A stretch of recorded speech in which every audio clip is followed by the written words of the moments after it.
don't give a shit. At first, yeah, it was a struggle. At first,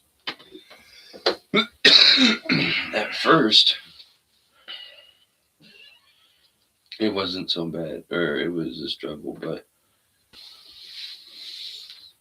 once I started to keep doing it, then it wasn't so, like any exercise. More often you do it, the easier it's gonna get. Type shit. Yeah, the whole straight conversation. Yeah.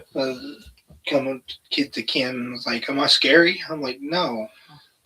I could literally like pick you up underneath my arm. She said, "No, you couldn't." I thought about that for like the whole 2 days. I was like, I need to Kim lay down on the ground and pick you up with one arm. Yeah, like I'm gonna show you that it's not you. She's like, I weigh like 130. I'm like, yeah, I could do that. That's doable. Human weight is different than dead human weight. Yeah, it's like like the power bomb. So I was explaining to her like the power bomb. Yeah, I could pick you up with the power bomb easily. Like you're so small. Yeah, you're not scary. Like either around the hips or just kind of like. Yeah. I don't know. I feel with Kim, I would just lean down real far, grab her legs, like around her like kneecaps, just over the top, and then just be like, okay, bend over, I'm gonna stand up, and then just go with it. Yeah. Yeah, I was like, you could do it. I'm like, I really probably could. Like Geneva, I'm pretty for sure I could give her a piggyback ride. Yeah, yeah.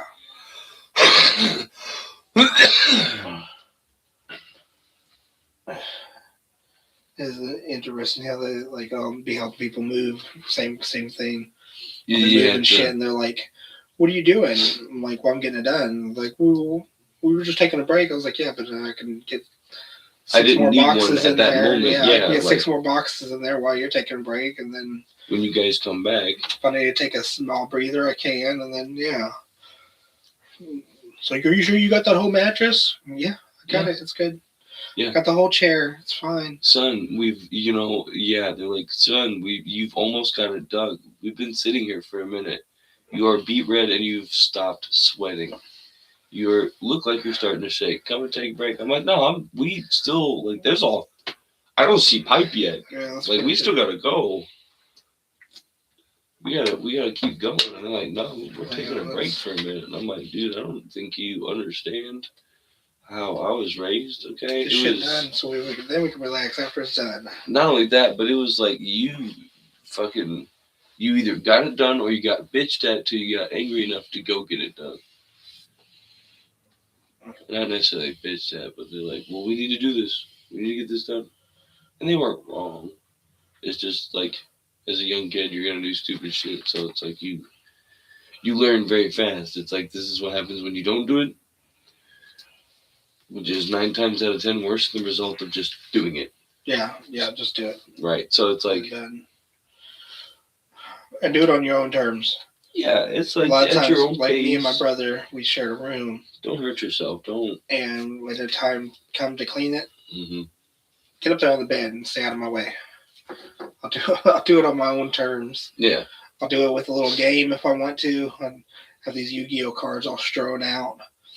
This Yu-Gi-Oh was fighting that Yu-Gi-Oh, and the monster, Yu-Gi-Oh monster fights that Yu-Gi-Oh monster, and they take territory over. So I'll clean up a little bit of this spot. They have now a little bit more territory. They get a little more territory. Yeah, it's like, so I'd make a game out of it, or if I wanted it done quick, either way. Get out of my way, brother. I got it. Don't fuck with me. That's how I felt about the dishes after a certain while at our house. It's like, okay, you guys can do dishes, but I've had like 4 jobs now, and most of them started out with me doing dishes.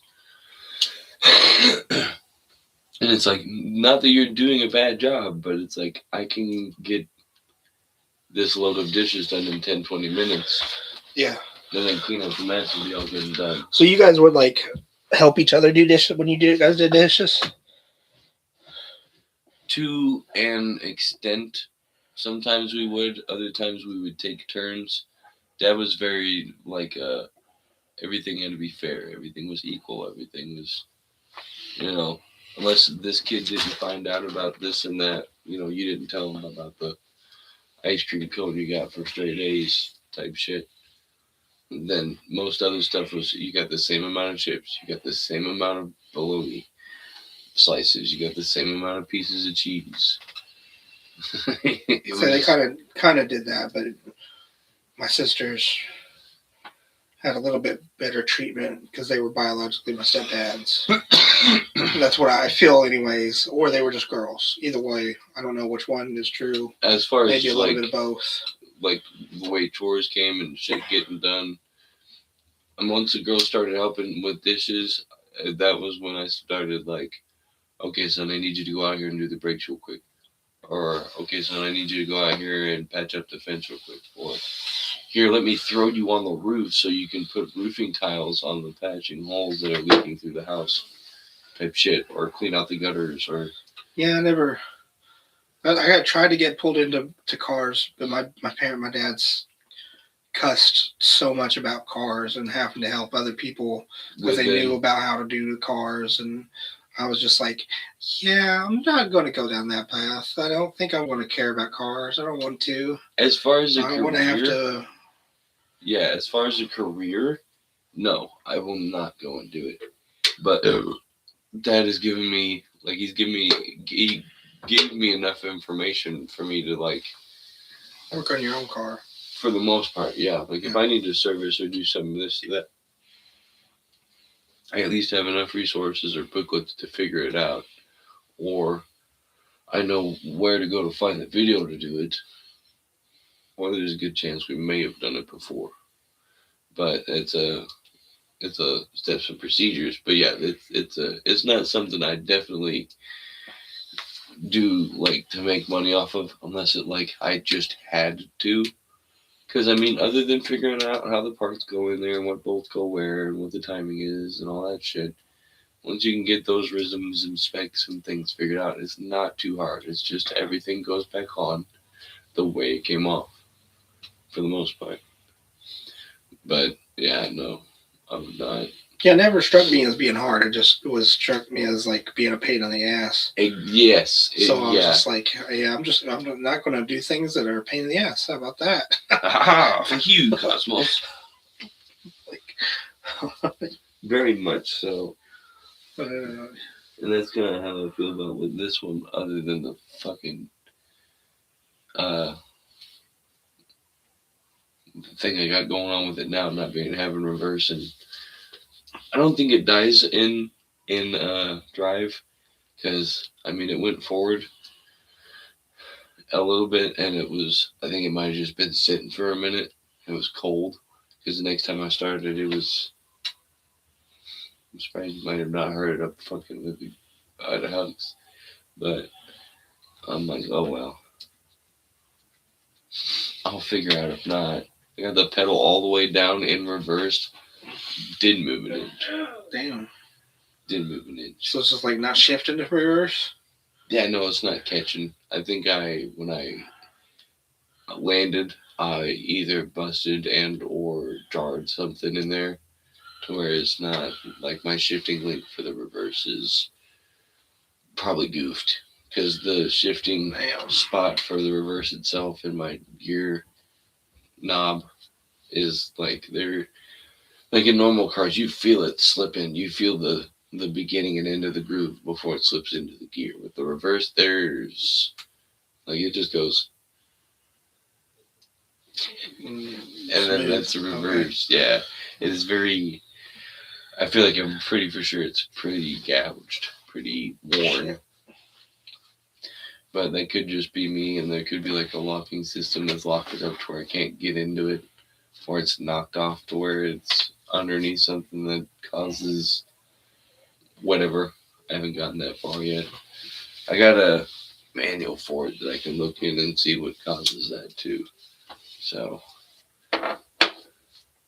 if they're like, it'll have a spot in there, I can find out why it's not going in reverse for whatever reason. I will find the answers. I will do it. So the lesson is don't jump on the hills. Do not go 80 down a gravel road. Gotcha. Do not do that. Do not. I think I can avoid that. Do not go over 80 down a gravel road. I say over 80 because when I pull off the pedal It wasn't like we were gradually getting up to 80 and we stopped. No, like it was like this, and we got to 80, and then I pulled off when I looked at it, and we were like, I looked at it and it was meeting 80, and I was like, oh fuck. I was like, maybe I should push on the brakes, and then we started fishtailing, and the next thing I know, my car's going. I just want to know that And then I met the What's 6 the foot dude. Yee Beats Run? Can I download it? It's for free. FREE. Yeah, that's fine. Okay. But what about that? I'm still right here. No, it's right there. Love you guys. I hope you subscribe to my channel. Bye. Here's my dad. Say bye, Dad. Bye. Say bye. No. Say bye. All right, there, Munches. No, I'm staying. Let's go. No, you're gonna I go. want to be in a video. Love you.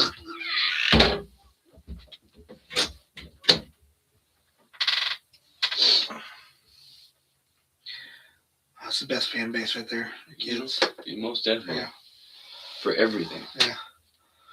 They're just like, yeah, Dad. So, Good. thanks for coming to the Cum.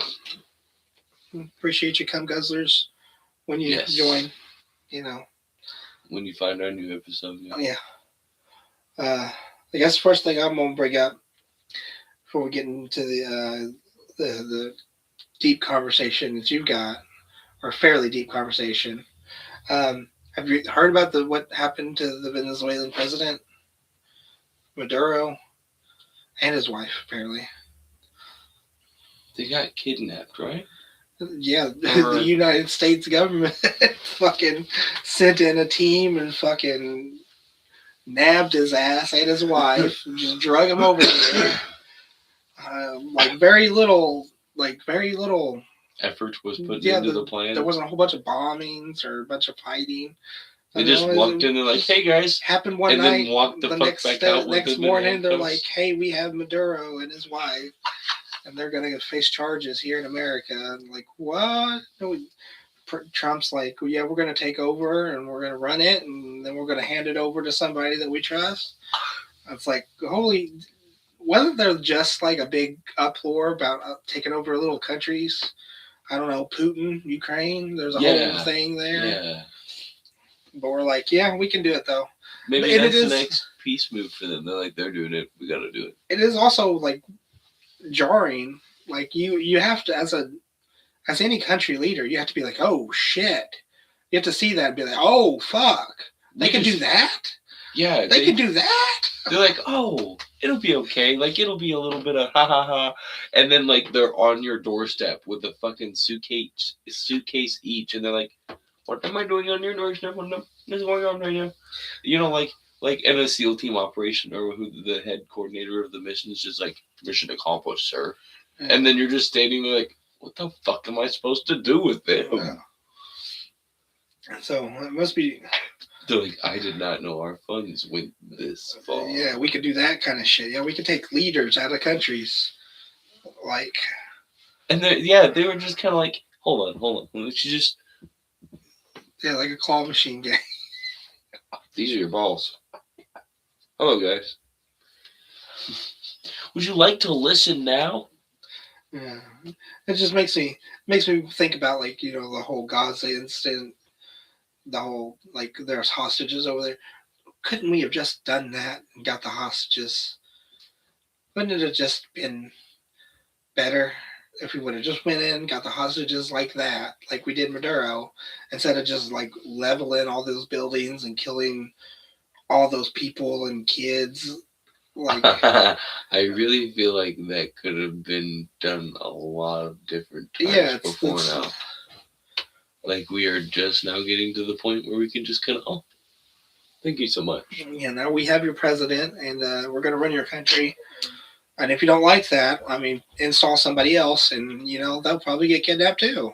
And then if, once you come to a peace agreement and you signed our treaty and we put our dude, like, this is... From what I'm understanding, this is kind of like the epitome of like the civil revolution, Yeah, the whole idea of Like the British Britain Empire. just came over and was like, hey, you know what? I'm living here now. Yeah, exactly. It's very much empire building. It's like now we want the Venezuelan Empire. We want that as part of our American empire. It's going to be another Puerto Rico. We're gonna have a couple of military banks over here. I'll keep a couple of ports probably. Exactly. We're going to have access to your oil because your oil reserves are huge in Venezuela. So it's like that's kind of invasion. It's very much. That's why I'm like, didn't we just have a big thing about bigger countries taking over small countries? Yeah, like that's a no-no. It's like, no, it's only a no-no if you're like bombing them and shooting them. But if you just go and take the leader, yeah, that's okay. It's okay if you just have a covert operation. I have been a Trump supporter, not a Trumper. Not a never Trumper, but not an always Trumper either. This is a fucked up thing. Like, I don't know, fucking understand. Yeah, what the fuck is this going? Why? There's no. They were just like, hey, you know what would be really neat? It'd be a really good prank if we just kidnapped the leader of their country, and they were like, facing drug charges here in America now. It's like, dude, he wasn't even on American soil. Like, how? I don't understand. Yeah, like you just snatched this dude out of his house in home and was like, fuck your country, bitch. Yeah. You have a heroin charge 4 years back. I need you to come and do that first. I'm sorry. Now, I will give it to, if they can prove that he really has been, bringing in a bunch of drugs to America. Yeah. I'll be like, well, I'm glad that he's off the streets, but not that way. Right. That shouldn't have been the move, that we invade another country stealthily, just kidnap their fucking people, and then be like, yeah, now we're going to charge you under American law. They're not even American citizens. That's like the equivalent of a kid getting pissed off because you accidentally picked up a toy and played with it, and was just kind of like, no, that's mine, and then just fucking pimp slapped him and took the toy back. Yeah. You're like, this is my Stretch Armstrong, Carl.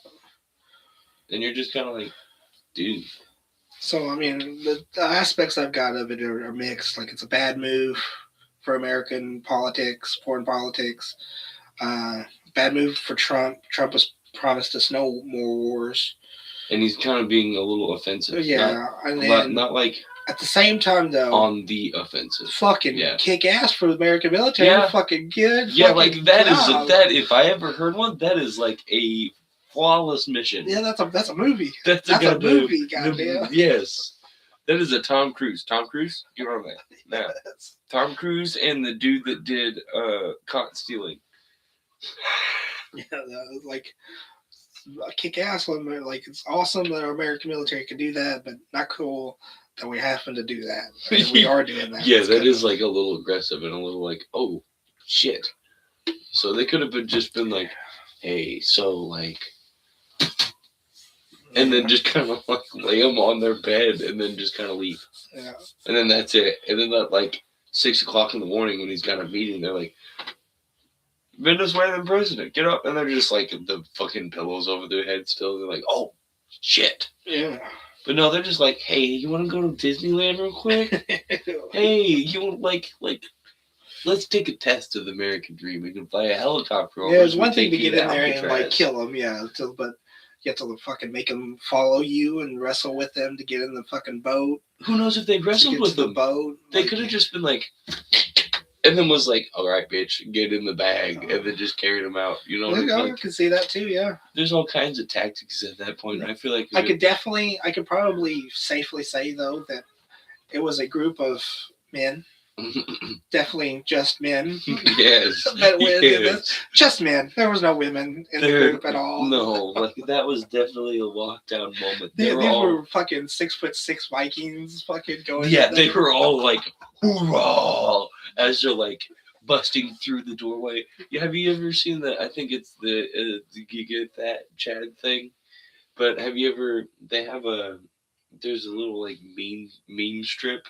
And it's this little cow with her backpack, and then this buff-ass motherfucking cat in an apron with this mustache comes by. And then he just duplicates the mustache somehow, he rips part of it off and slaps it on the kid's face. And then the kid is just extremely buff now. And then there's just Euro-based dubstep beat going on. And they're just for some reason, there's 2 other cats that happen to have appeared from somewhere, and then there's just like 4 fucking beings just walking down the thing. So that's what I imagined is just a squad of just hunks of meat with intelligence to kill, and they're just like swift but deadly. And then you hear like they don't make a noise except for the last second, and then everyone's like, "Why is the house shaking?" The paint. Well, hold the painting, and then just. And then they're like, "What happened?" And then the president's gone. Like it was a 30-minute on-ground mission when they got to Venezuela, and they're like miles out, and it's all on feet. And then they get back to the rendezvous point for the helicopter, and they're just like, go now. The dude in the helicopter is like, "What the fuck did I just watch?" As they're just like, president and president's wife over the shoulder, just go. You don't understand. Go. We have achievements to get. Like the president was even like, so what the fuck? Even he was mildly impressed when he woke up in the jail cell. And he was like, "Oh shit, that alcohol was banging." He's like, "I am never drinking fed guy ever again." Fucking. Hey, so he's probably pleading not guilty and saying that he was kidnapped. And I'm like, yeah, fair. He kind of That's understandable. Yeah, you just got plucked from another fucking continent. But also, not going to help you.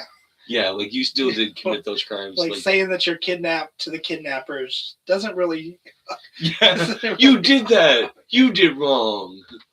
You're not really going to be like, "Oh man, you got us. You're Swiper, right." no swipey. Exactly. So yeah, you're gonna have to face the charges, bro. You're gonna have to. Darn. No country's gonna step in. Nobody's gonna come. Nobody cares about Venezuela enough to be like, you can't do that. Yeah. And even if you did, like, what are we really gonna be like? And what are you gonna do if we did? Yeah, like we're just gonna pluck your president out of your country and charge him for the crimes in ours again. They're just like, and all the 4 dudes are standing in the courtroom. They're like, "We're waiting for the order." No, but like it's. I don't know what Venezuela necessarily has to offer as far as resources and what have you, other than just oil. A lot of oil. They're actually like one of the most oil-rich countries there is. Yeah. I was kind of thinking that kind of So it's like it makes sense on our part for one extent because I do believe we're getting to the point where we're kind of running dry on that, ain't we? But on the other hand of it, it's also like.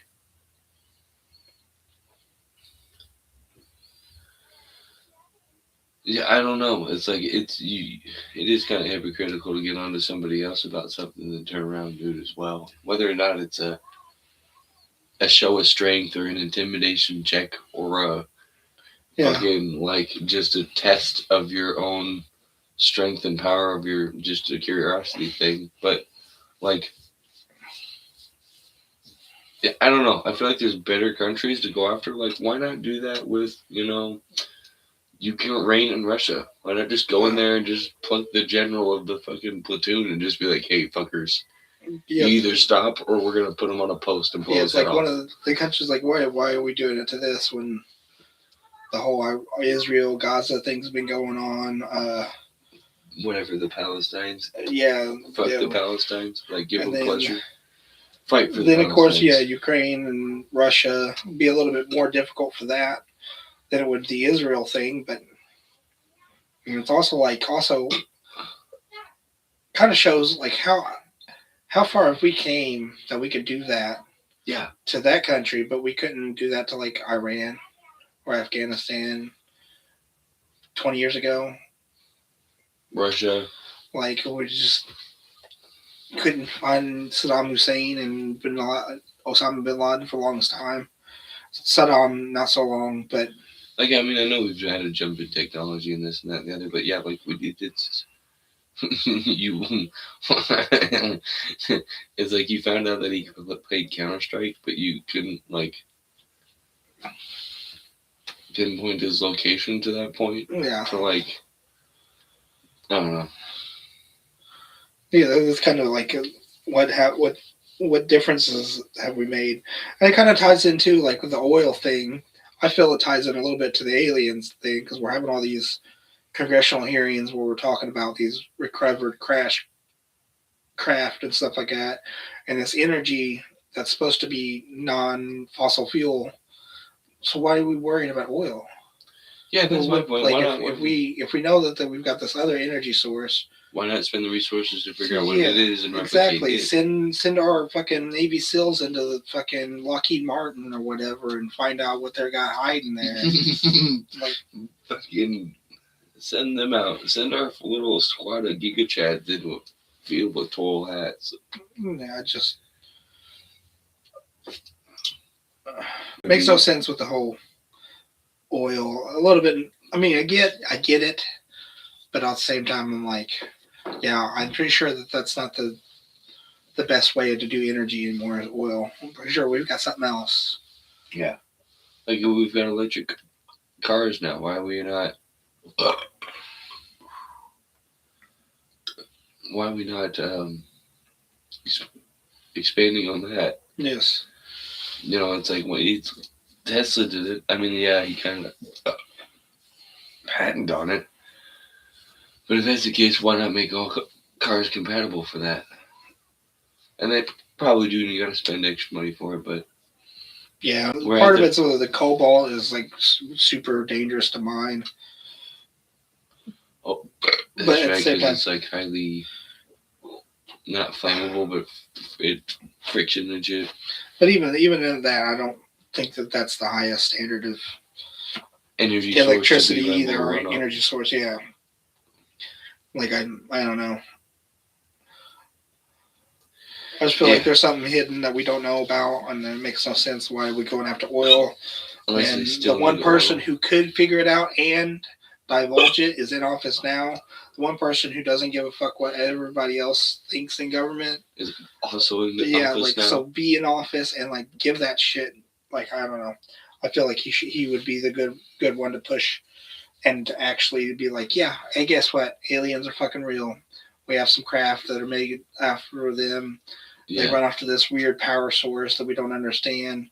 We're going to open source it to the other scientists of America. Sasquatch are actually just shape-shifting beings. Like just fucking... They can convert their souls into vessels. And that's why I'm the greatest president of all time. And that would be a Trump speech. Like, yeah. Like also, weed's legal. I don't care. Oh, yeah. I mean, he made a good step with that. But no. With the whole category 3 instead of category or level 1 narcotic. But yeah, again, that's another thing. Is like, I'm excited though. The next 5-10 years, what they're going to find out about weed, how they're going to find out ways to synthesize it, all the different things that they're going to locate because now they've got open to federal grants to do the research for it. It's in the works. It's going to go. I think this will open it up to places like Hershey's. Frito-Lay chips and candies. So. They're going to start investing in like, okay, so we can make a Hershey's bar with cannabis. Yeah, instead of the regular butter, and it's, you know, maybe a little bit more expensive, but it stretches longer. I use like 2 or 3 dollops of this for one whole king-size candy bar instead of the bar of butter that I gotta use. But well, that's pretty much where my part of like. I just thought it was interesting this Venezuelan president capture and that is how nuts. quick it happened. Kind of like they're just kind of like, hey, like I don't. How does that go? You just call the squad. You're like, I need you to do this. Do it now. No briefing, no nothing. Just figure it out and do it. Yeah. And they're like, and they get off of their like local Call of Duty map. They're like, oh, training stimulation. I gotta get it off. Get it out of the way. No. That is interesting. That makes me wonder. They do have like Call of Duty, but they'll like scan an actual map area that they're going to be actually going to, I did not even think about and that. then And not they only play the video game of the location. of the map and the And that's targets and the shit yeah, that that's they kind have of to their do. practice simulation. I didn't even think about that, but I mean, it's at the point now where We could do they that. could do that. They've done it with other like random maps and stupid shit. Exactly. So it's like that probably is what they can do. They just Gmod it and then paste it over into Call of Duty. Yeah. But then I've always you see most of them playing it while you're in there, or when you see like videos of it, like not only my uncle in the military played a lot of video games like that, but he was like we'd video chat him, and there would be like 2 or 3, 4 TVs, and then just like 10 to 20 dudes sitting around and just watching these 2 or 3 dudes play Call of Duty on the thing, and they're like, "Is it my turn yet?" As my uncle's like, "So how was school today, bud?" And they're like, "Is he been done yet? He's been on there twice now. I'm gonna fucking punch him." And I'm like, "It's great." I remember out. And then mom's like, "Okay, go play." Yeah. He's like, "Carl, calm down back there. He'll give it to you in a minute." Because you're trained to do something, and then you're not doing it at that moment, so you're like running a simulation of it in a video game. Like It's a video game, but in your head, it's like a simulation of what you're going to be it's like, doing. okay, I'm preparing myself. I'm training myself. My sister wanted to get a game on our Xbox about making burgers and stuff, and I'm like, no, That's too far. nah, That's too far. I gotta take a piss. we're good.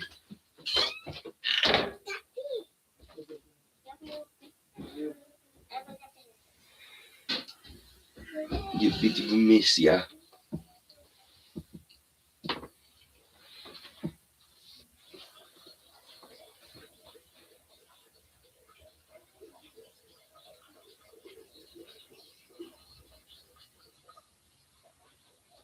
I mean, she's welcome to play whatever game she wants, but I was like, Mom may not get a little anxious and stressed out over trying to make burgers. Already over and trying to make burgers at a game.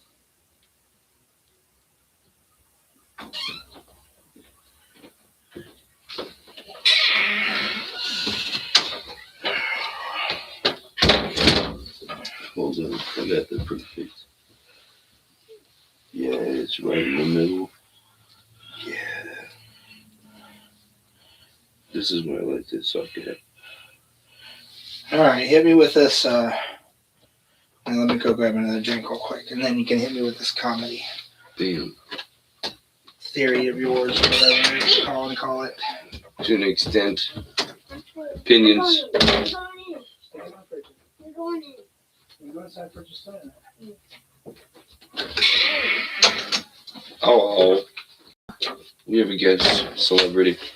Huh? Yeah. You're a guest in a celebrity. You're the guest in the celebrity. Only one we got. Our co-star in design and fashion. This is the lady. The power. Our president and manager in every decision we make. This is the lady. This is what makes it happen, guys. All right, Munchkin. No. Time to go. Love you. Are you almost done? You almost done? No, not really.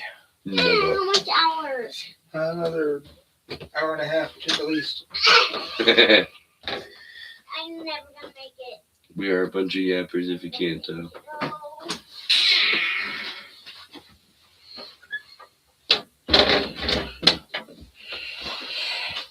Oh. So. All right, yeah, hit me with this comedy. Me and our coworker at work were talking about like the and I'm not saying that any comedy is wrong. There's different ways to make people laugh, but Yeah, if it makes somebody laugh, that's the point. one of person laugh, it's comedy. it. Yeah, It may not be your tasteful comedy, but it's still it's comedy. Somebody found it Exactly. entertaining. Um, so like in an instance, there's people like a Bill Burr or the I forget what the guy's name is, but he's got white hair. It's kind of all over the place. Has a very like I forget what his name is, but they have a White hair reminds me of Ron. no, Ron, Ron White. always talks like this real loud and like. Mm-mm. Hold on. I don't believe so. But I know Bill Burr. But there's all kinds He's pretty of famous. right. There's all kinds of different styles. I'm like,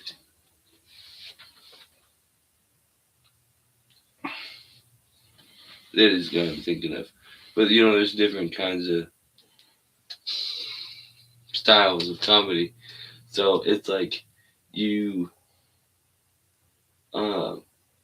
and everybody's got a different point of view, what have you. But there's the telling stories and finding those funny kind of things. There's the, as people refer to them, the crowd work as you do stand up, or the you know but different demeanors on how to get those things across. Whether it's like the person uses a lot of like loud volume bassy voice, or a lot of not necessarily, I mean, yes, vulgar language, but like like cussing, or we use words that are not necessarily only derogatory, but still kind of vague in their description, but you still get the description.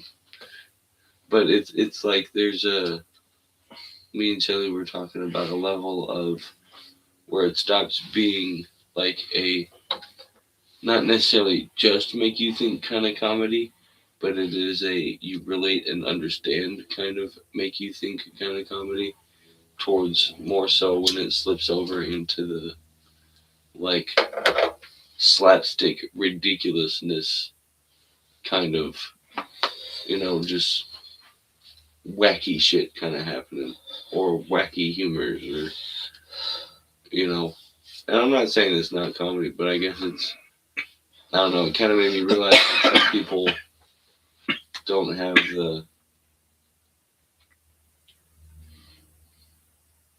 they just don't find that appealing. I'm not saying that there's something wrong with them or what have you. It's just that Different people. they don't find that funny. They don't Yeah. find that comical. They find Yeah, like I've actually heard on this theory, I've heard somebody call laughter demonic. They've actually said that laughter only ever comes from other people's pain or discomfort. And they're like, and so that's why they're like, so all laughter is demonic. And I didn't agree. I don't agree. I believe laughter is medicine rather than. right. But I understood what she was saying too at the same point, because like most laughter is derived at somebody's discomfort or somebody's failure, or somebody's It's always pointed out like this person did something weird, or I did something stupid.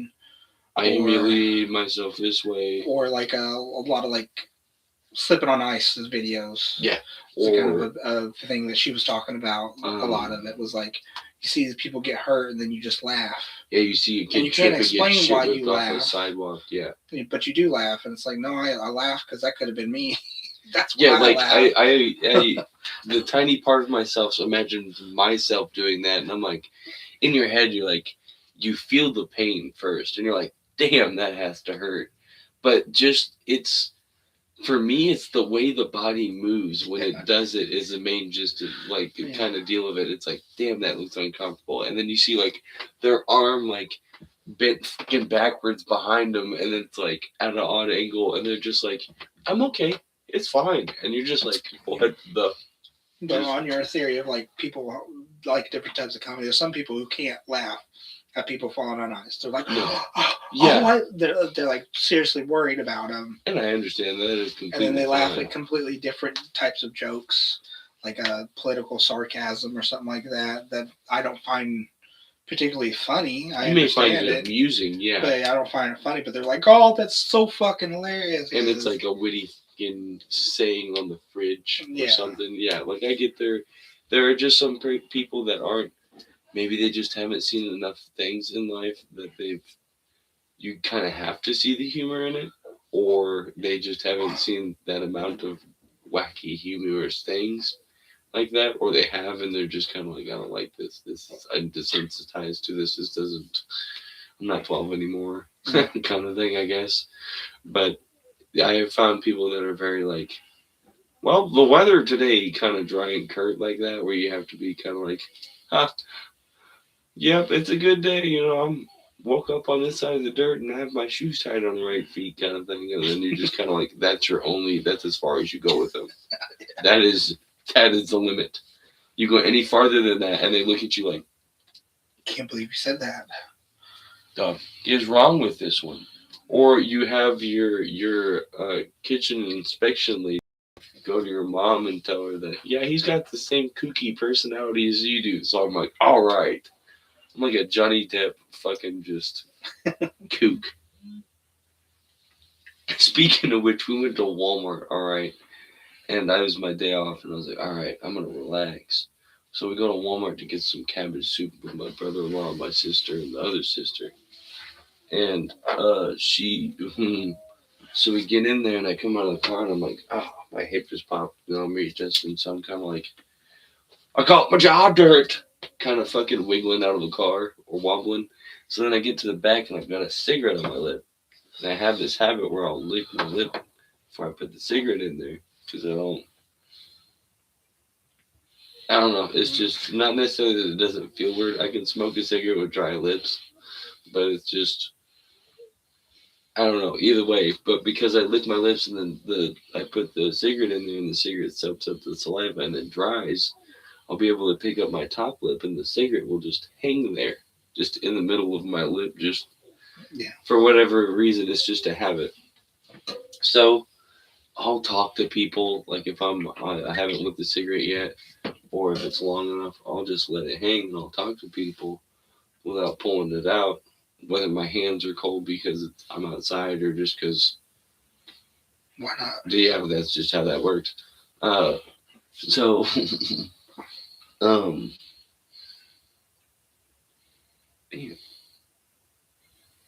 yeah, and outside the back of the car with the cigarette like that, and the fucking wind started blowing.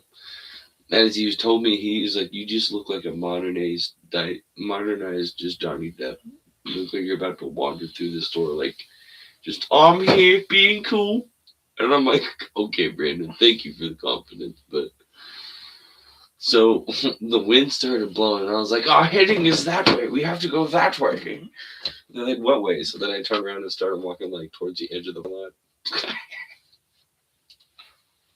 But I don't know. I've always been kind of like a situational kind of person. It's like you just kind of take the moment as what it is, and if you write on that moment and create a running joke off of it, then is what happens. Sometimes you create a whole the universe are created around Tonys. So what me and Kim's always says, like, you're like more of a Jim Carrey funny.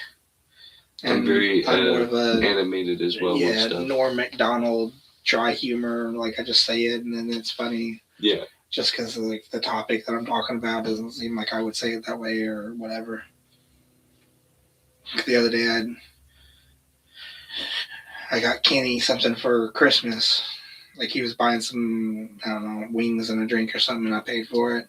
He's like, I'm not giving you hand job. I was like, that's okay. Your wife will. And her just answers, are you serious? So it was like, she was like, I can't believe you said it. And you lived to say it. It's like, because Kenny, what do you normally? And I was like, yeah, it's because I'm just a cool guy. Like, I mean, not only, it's like you once you know that person enough too as well. It's kind of like, and that's not even, I won't. Like, I was explaining to her, I was like, that wasn't even what I wanted to say. Like, in my head, I was going to say, that's okay. Your wife didn't either, because I got her a Christmas gift. She didn't get. But in my head, I was like, in that split second, I was like, this is going to be funnier. So let's say it this way instead. I was like, I didn't even mean to say it that way. It's just the way it happened to be, and like I've it's, had like, it's a little bit of situational, like you said, but it's also like you made dry humor, yeah. the way you said it, and It's just it's very much a yes. I get that. The other day I had a moment like that, but it was again a very like I made a voice behind Caitlin's dad. She'll come in to pick her up. Well, she I was standing behind him while he was waiting on one of them two to come bring him up, and I was like,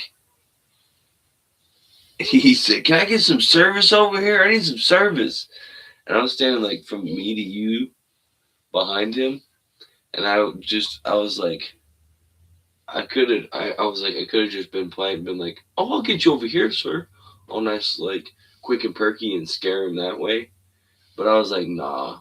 So what I did was I took a couple steps forward and I said, "I'll give you some service." And he was like, "Oh, okay. Hey, how you doing?" I was like, "Good, you. What can I get you today?" Like, actually, I'm sorry, I didn't mean to scare you that badly. And he was like, "I just need some cigarettes." And I'll bug Caitlin. I was like, "Okay, I can get you the cigarettes. I'll see what Caitlin's doing though. See if I can't get her to come up here so you can bug her." And then after that, I just kind of went to the back. it's funny.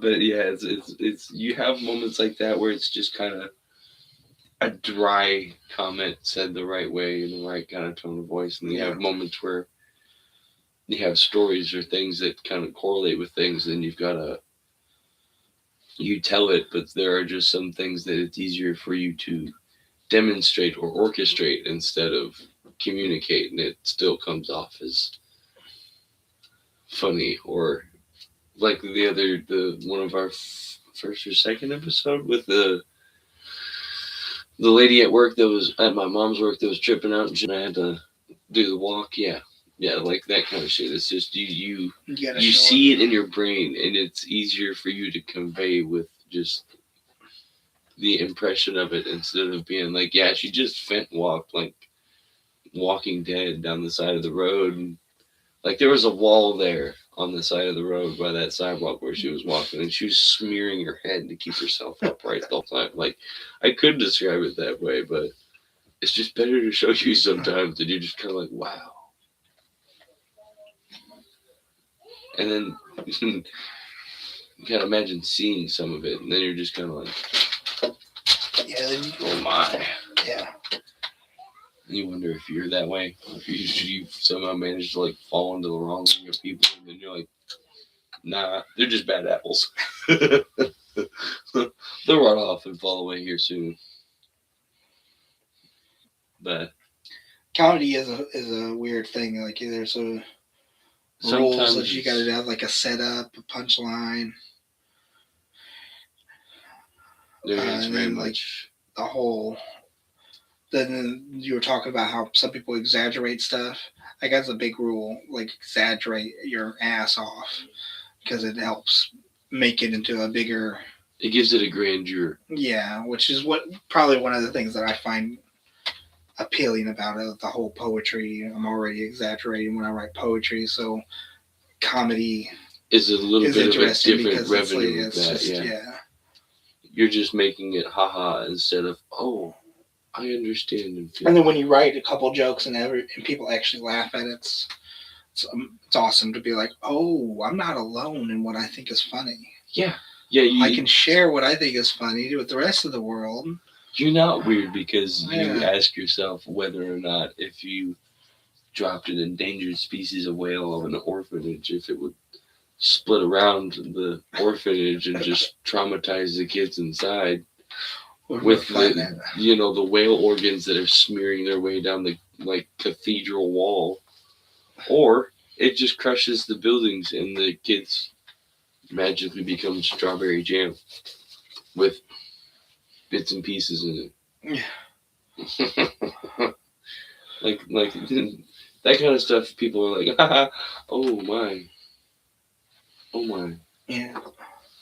There's a. And then realizing that, like everybody there's so many varieties of people. The difference of comedy that people like. I guess Some people yeah. like Jimmy Carr one-liners, very quick with the joke. Right. Then you have people who tell the stories, like you're saying. People who have to act out the stories, not only just tell the story, but have Yeah. to act it out. And then you have Carrot Top, who just brings in props. Yeah. And I didn't think he was as funny, but I seen him on Kill Tony, and fucker's he's got good comedy. The ideals he's got, the contraptions he's got is hilarious. Like, one of them was like an Ella DeGeneres cup with a Barbie's legs. So he's like, so this is for lesbians who want to drink coffee. Because I was like, it's funny as fuck. That is wonderful. What is the dude's name? Carrot Top. Carrot Top. Okay, so I might have to give him a gander. But He's like I watch a lot of Smosh, and they use a lot of props like that. Yeah. He has like a Las Vegas show. Like, he's like one of those people who like performs nightly. Oh. And like has a resident spot in Las Vegas. I get you.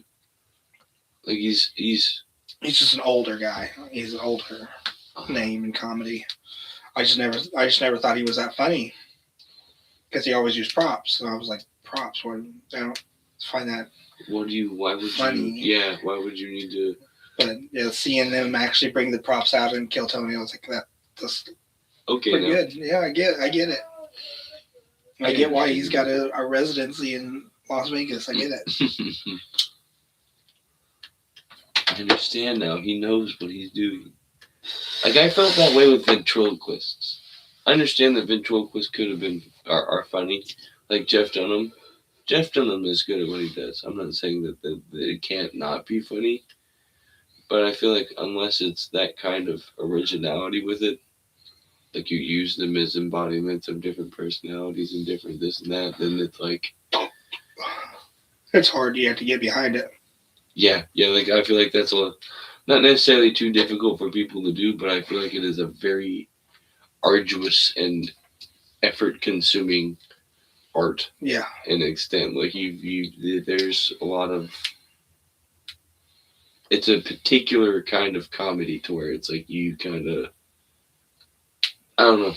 I don't fully understand it. I mean, I understand that there's different types of it, but I guess that's my kind of like take and understanding of it. It's like I'm the kind of person that like people like more like Adam Sandler or like Eddie Murphy, or where you kind of gotta like think a little bit on the joke, to an extent. There's a little bit of, and every once in a while, it's always good to see a ridiculous strip or watch a kid get shit whipped by a fucking swing because his dad wasn't watching him when he's, flung it back or whatever. But it's, yeah, like I don't mind I'm more of a person that's like, oh, that is, oh, yeah. Oh. Like, I feel like the more you have to use your imagination and you leave the like, there's more variations of it to be funny, so it's funnier to more people, if that makes sense. But it's for different reasons. It's relatable on different levels, I guess, is what I'm getting at. Yeah. Like I classify that as like Dave Chappelle, Shane Gillis. Yeah. The comedy that you're like, I never put that together, but that's funny. Yeah, like with Shane Gillis in Washington coming across the river. And like the gayer the army, the more dangerous they are. Yeah. Like, I was like, oh, well, yeah. Like, if you think about it, back in the day, they used to pillage men, women, and children. Yeah, so they didn't give a fuck. Like, and legitimately. So, like, in that day and age, it's like, they're just a modernized version of it. They have an AK and a ballista knife, okay, instead of, like, a spear and the tooth they stole off of, like, saber-toothed tiger and wrapped some twine around it. I mean, it's like they're coming around with kind of anti-imperial missiles, and they're like, give me that pussy. Yeah. Spread them cheeks, boy. We got snipers instead of berserkers. I'm surprised they didn't do that on the way back with the Venezuelan president. They're like, you are in our funhouse now. They turn on the red lights inside the, like, plane hanger, but it's not for an emergency. It's just for a mood. They hang her up in the cargo bay like it's a sex swing, and they just kind of like do. They got a black guy who can make R&B beats with his mouth. There's a dude at the back of the hangar bay with like a DJ track just plugged in, and he's like back there in a ski mask and like a tactical outfit, but like a bright ass gold chain, and he's just like, Sergeant Dan's feeling romantical. Listen to Sergeant Dan. Oh yeah, like got me with that this morning. She's got nice, like, big, sweaty, moist lips for no reason. But no, but yeah, it's again, I guess comedy comes in different shapes and forms, but and I guess it's all kind of the kind of stuff that, like, it fits the person, you know what it's like any art, it's expressed in the individuality of the person itself, so. It's whatever the first person feels natural, whatever comes naturally, I guess, as far as comedy goes, because that's on top of discomfort. I feel like that's kind of the basis of comedy is just humanity at its not finest, but at its humanest. Yeah, it's its truest form. It's at its rawest, unleashed amount of. Well, today I figured out you can't stick 40 fucking black cats in a hole and then light it with one fuse and then only stand 10 feet away. It's gonna blow a 20-foot crater. This isn't Looney Tunes, unfortunately. Yeah, it's like, no, buddy, you can't fucking duct tape 230 fucking firecrackers together, or, you know, snort cinnamon. That was the biggest thing during our generation. It's like, I could slightly understand snorting pixie sticks. Because you're coating your brain with sugar, the sugar's on your brain, the sugar's going to dissolve straight into your brain. It may give you a high, maybe. I don't know. I don't know how that works. I don't know if that's like an ass backwards way of that butt chugging. But, like, you know what I mean? Yeah. Like, it's... The sugars get to your system faster, at least. That's what I would think. I mean, I've heard and seen and learned in school that, you know, you can do that with other, like, crack or meth. One of the crystal ones. I'm not very good with drugs. I, for the longest time, thought you smoked crack. You don't smoke crack. You can smoke crack, but you don't smoke crack. That's like last resort type shit. That's what my parents did, as far as I know. Well, no, it was crank, which was meth, so not crack. Crack cocaine. Meth is different. So yeah, no, I don't know. I don't know what you do with crack either. Yeah, so that's kind of where I was at. So I'm like, oh, okay, yeah. Because Shelly would always be like, you don't smoke crack. She's like, you smoke crank and meth. She's like, but you don't smoke crack. She's like, you snort crack. I'm like, oh, okay. She's like, that's why you always see the people in the movies with the lines and the rolled up pieces of money and what have you. And I'm like, I thought that was cocaine. Oh, okay. She's like, yeah. She's like, you can do anything like that way if it's dissolvable or if it's, you know, the acids on your brain will dissolve it. But it's, she's like, I would suggest it. So I'm like, oh, okay.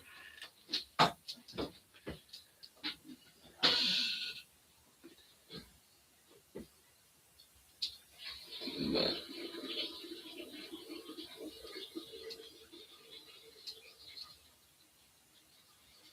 it's kind of.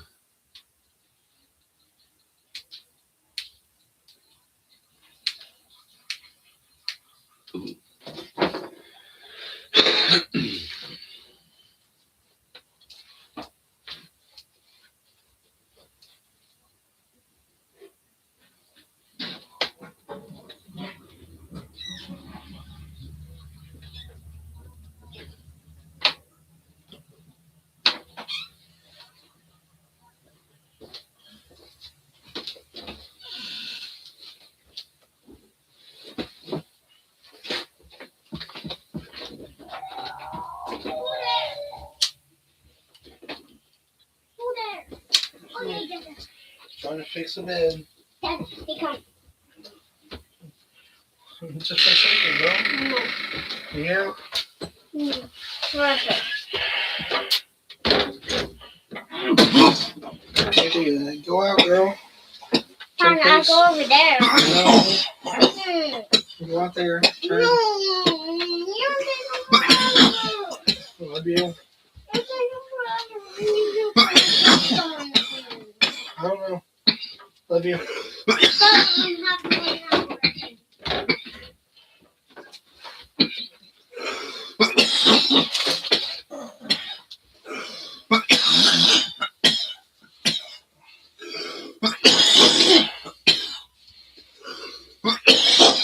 So a lot of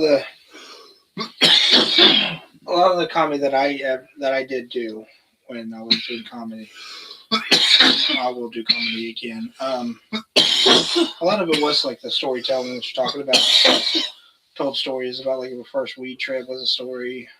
Poop poking, shit stabbing, and the other. Oh yeah. Yeah. There was a lot of it like then some of it was like observational shit. Like was the one that about Halloween.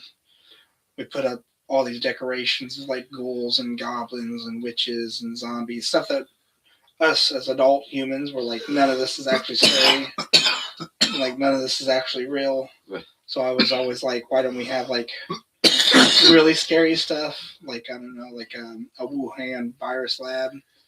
Like dress our yard up like the Wuhan virus. That's scary. Oh, and then just have like a bunch of homeless crackheads stand outside. Yeah, stuff like that.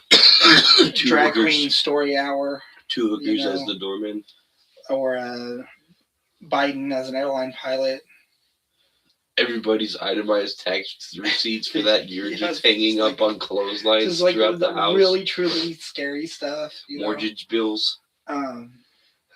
Trump as your surgeon. I'm the best surgeon ever. We have the greatest health service. It's in the like that kind of shit. nation. Like Lizzo as a top. You know, you don't want her on top of you. Oh my. Of all people. I've done a few of those. It's after the first one, you're like, I did not know my stomach could go that far inside me. Oh, that's what it feels like to have my organs pushed to my rib cage. That's what it feels like underneath 6 feet of dirt. Got it. I've now been buried alive. I'm grabbing these and pushing into this. But yeah, No, so you're that- not in. It's that kind of observational or storytelling shit. And then I have noticed though, like the more fucked up you are physically, as in like wheelchair, mental handicaps, you get such a more boost on the stories that you could tell because you got all these stories about shit that you couldn't do. Yeah. Like the normal humans, like, oh man, never thought about that. Like, Yeah, it's a whole different perspective. Like, we're over here like, man, I stubbed my toe.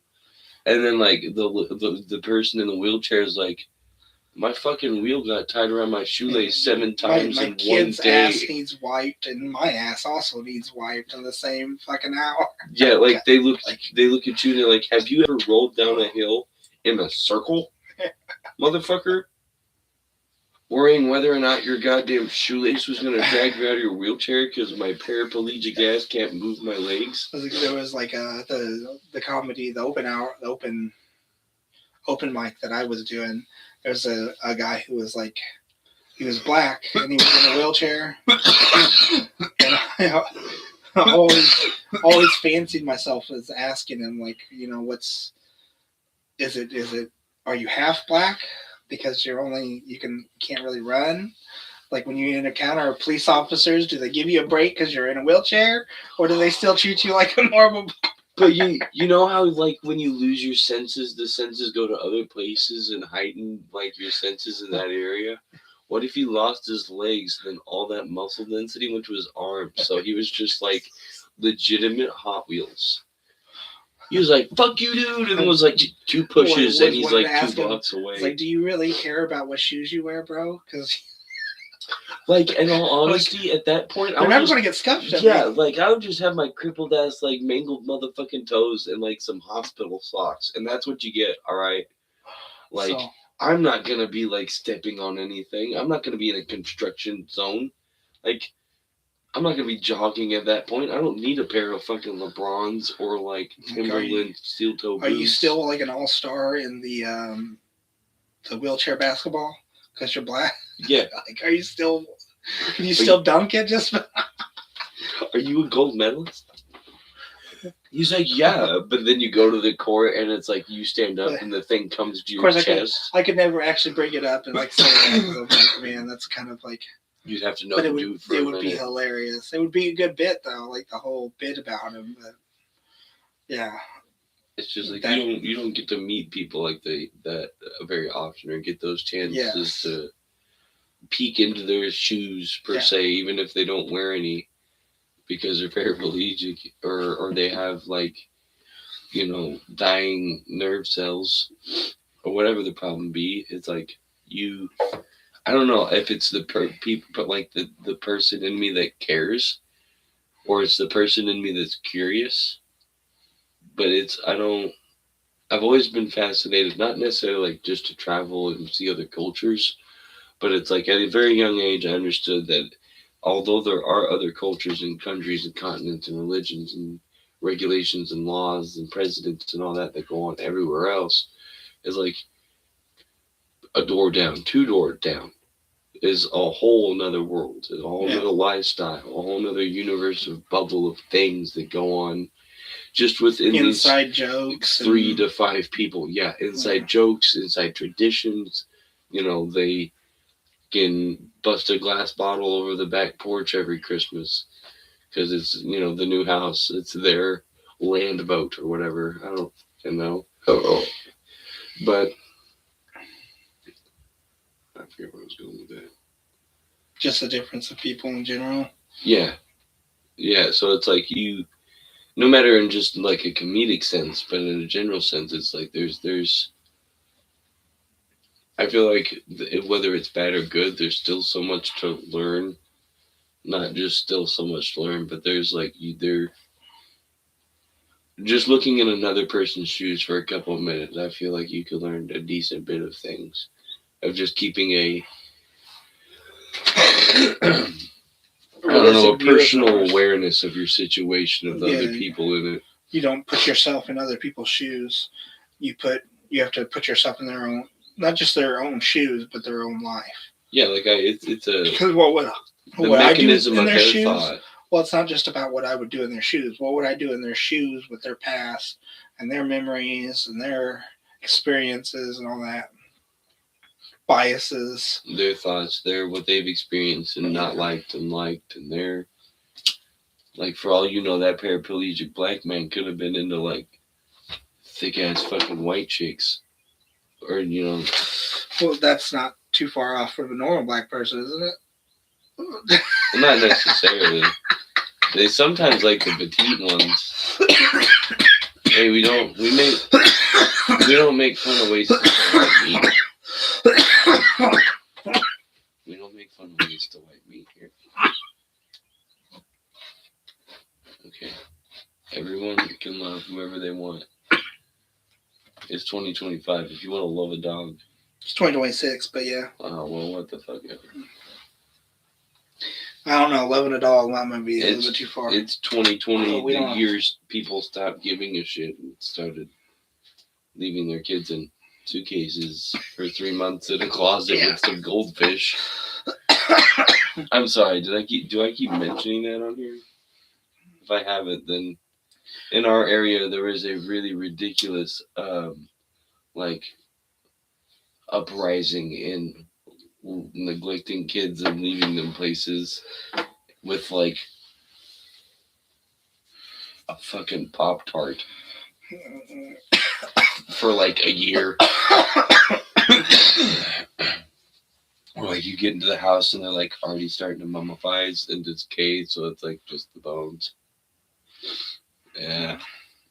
there for a while. It was like in Marion, Illinois, in Connecticut, in Utah, in your neighborhood, and I'm like, what the fuck? I'm like, well, I don't watch the news very often in general, and then the one time my dad has it on for like 2 weeks in a row, just like every day there is 1 to 2 cases of we caught 3 to 4 people in a meth ring, and they all left their kids neglected at one of these houses, and now they're like that lady I looked at earlier, that 18-year-old girl that got arrested for like the kid having drugs in his system, including fentanyl, and then she was getting released on some like law revision in her like county, like they're reviewing the laws, and they're like, well, we're gonna let you go instead. Yeah, we should let you go with her hysterectomy. Like the other day, no more kids for you. Yeah, it's like you can do whatever you want with that thing, but tie your tubes. Yeah. Fucking burn them off. I don't care if we have to stick a fucking drill in there with one of them goddamn like wire brush bits and just fucking blender everything up in there and then scoop it all out and then just fucking sew everything to where it looks like it's supposed to be there. Yeah. I don't like no, but no more kids. No more kids. Not for you. You don't get no more. You will not do that. Yeah. Does make me worried. It does make me worried about upcoming generations. It's like, yeah, and it's not necessarily like every woman's bad, just because majority of the experiences I have had weren't good. But it's like it's like the options are narrowing, buddy. It's the farther this goes on, society is just gonna keep popping up people like this every now and again. Yeah, something I was gonna say for the debate the other day, or maybe next week or so, but about options narrowing. It's not necessarily like we're going extinct, but it's like when you have stupid people doing things like that and you're trying to facilitate and stabilize something that is not of that unhealthy nature and or habits, then it's like the field narrows further. Which there's probably somebody out there that likes a girl like that. Look, it doesn't seem like much, but 2%, approximately 2% of all females in America are now on OnlyFans. Now that's 2 out of every 100 females that you meet. Okay. But that's 2 that you still have to pay to see all that. Still have to pay to at least. So this goes with the idea of like the whole. You have to pay just to be like, hey, how you doing? What's your favorite color? The choice is narrow, yes. Do you have another? What do you do throughout the week? What do you drive? Where do you live? What's going? Like not that persistent. Yeah, every time that you ask a female, what do you do for a living? Then content creator, you're like, yeah. What does that mean? Yeah. What does that mean? Yes, very much. I'm like, Do you cosplay or do you sex play? Like, well, you're pretty much the 2 options. Yeah. When you're a content creator, I don't know. And it's you do you. You make your money the way you need to. You know, you do what you need to do that. But I'm not a fan of it. And no, yeah, you know, I'm not an only fan. I'm a fan that only has one admirer and should only have one fan. And this is the thing that I've been like debating with myself is like, would I be willing to date an OnlyFans creator? Like, maybe. I mean, they make good money and that's what have you. And if it was that case, but it would be to the extent of like, yeah, I'll date you, but you're gonna have to like, it's gonna stop. Yeah, it's going to stop. Like, it doesn't have to stop like necessarily. You have an addiction. Don't do it. I'm not going to give you. Like, you may have to find another revenue. Yeah, like we're going to figure out a way to where you don't do that. How about that?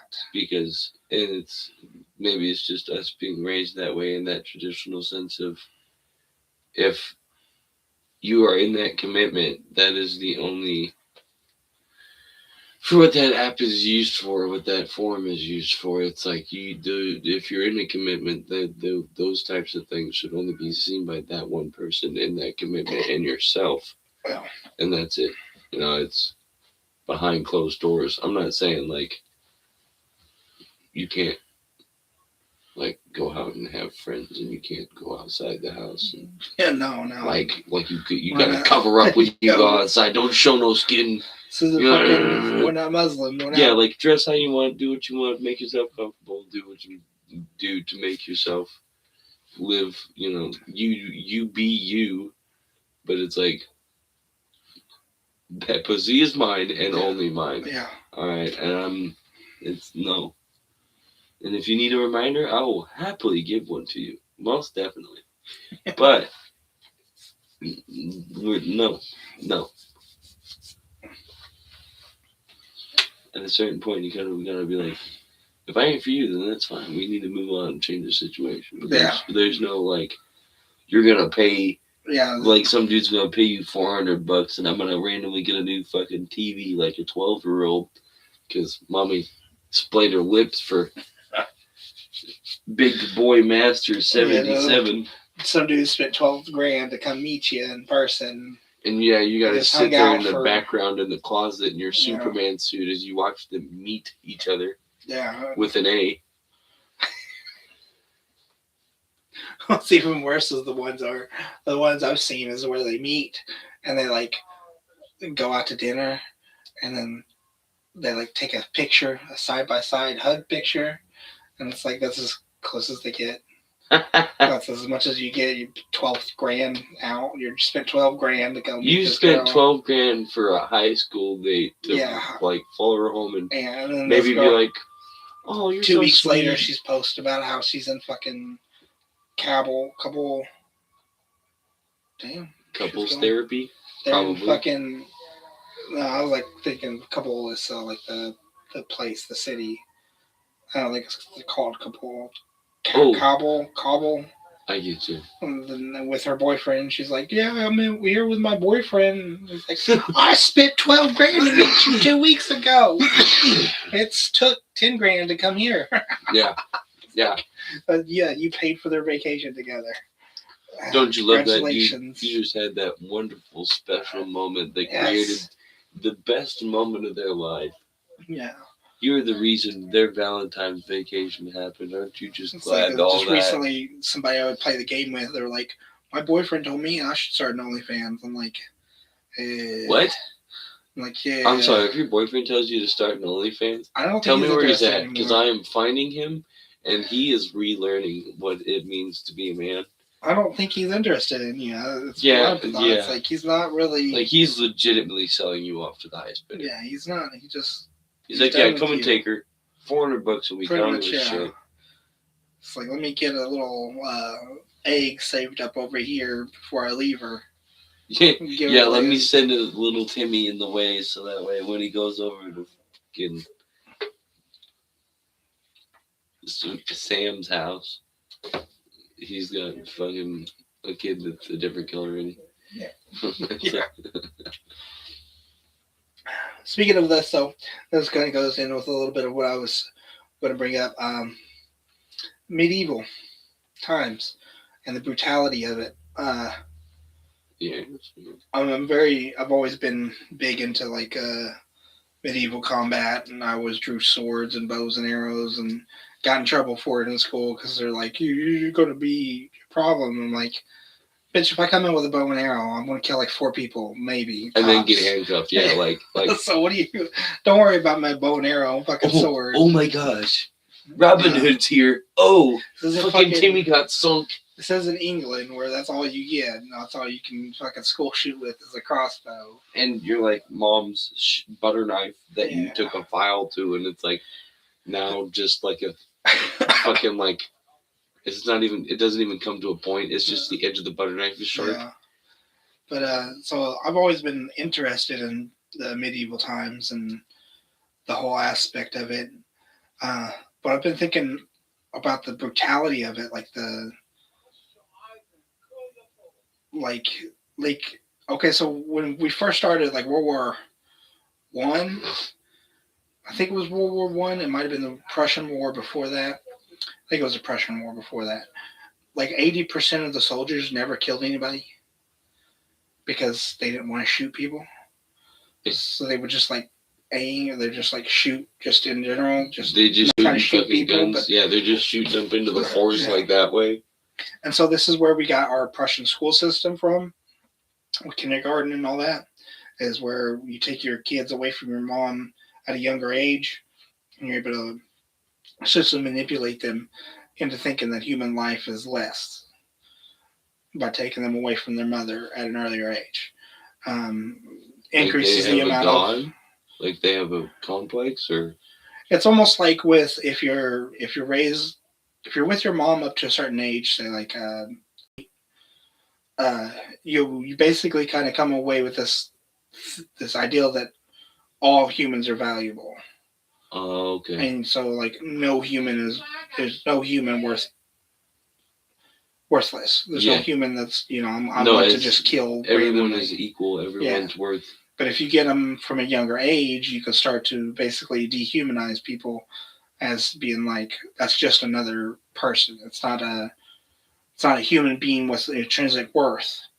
That's Yeah. just a classmate. It's just somebody that you just know just for the 8 hours of the day. That is You're not gonna- legitimately just you're that not gonna- thing that exists. Yeah, you're not going to gain any meaningful relationship with them. You're just going to know them for a few hours a day, and that's it. Yeah. So Yeah, they're yeah. not important because they're not like They're you. not They're not detrimental. like Yeah. you're a human. They're not like you. So that's kind of the idea of the Prussian school system, and it comes down to like the idea that people don't want to kill each other. But think about like when it was back in the medieval age, you're not just shooting somebody from 20 yards, 30 yards. You are Or in more. their face, You are- swinging a sharp Yes. fucking object You are at their having to- neck, To push the sword in, feel Yeah. the resistance of their skin and their bones guts and their everything, organs and everything and else. as push you it push further through. in so that you can make sure you kill them, so that Yeah. they don't get up behind you and kill you. As you're still squirming Yeah. on the edge of the motherfucker because you didn't get their heart Yeah. or neck. And you're because like you don't know you're that. stabbing them in the stomach. And they're, oh mom, God damn, I love a Like this. wife and child. And you're just like, Fuck you, bitch. Fuck you. Like, and that's medieval ages is like the mentality of like getting your arm cut off to where it's like not cut off completely, it's hanging off, but they got to finish sawing it, and Yeah, they got to And they still take wrap some a it. few There's no minutes. pain meds. No, at you all. have brandy. And maybe you survive Well- the infection, and maybe you don't. More than likely you I don't, mean, but maybe you like, do. Mine's not severe, but it's like that on the end of your fucking like just your limb. Yeah, You just like instead of scabbing over black, it's just green. It's just this pussy fucking orb of ugh.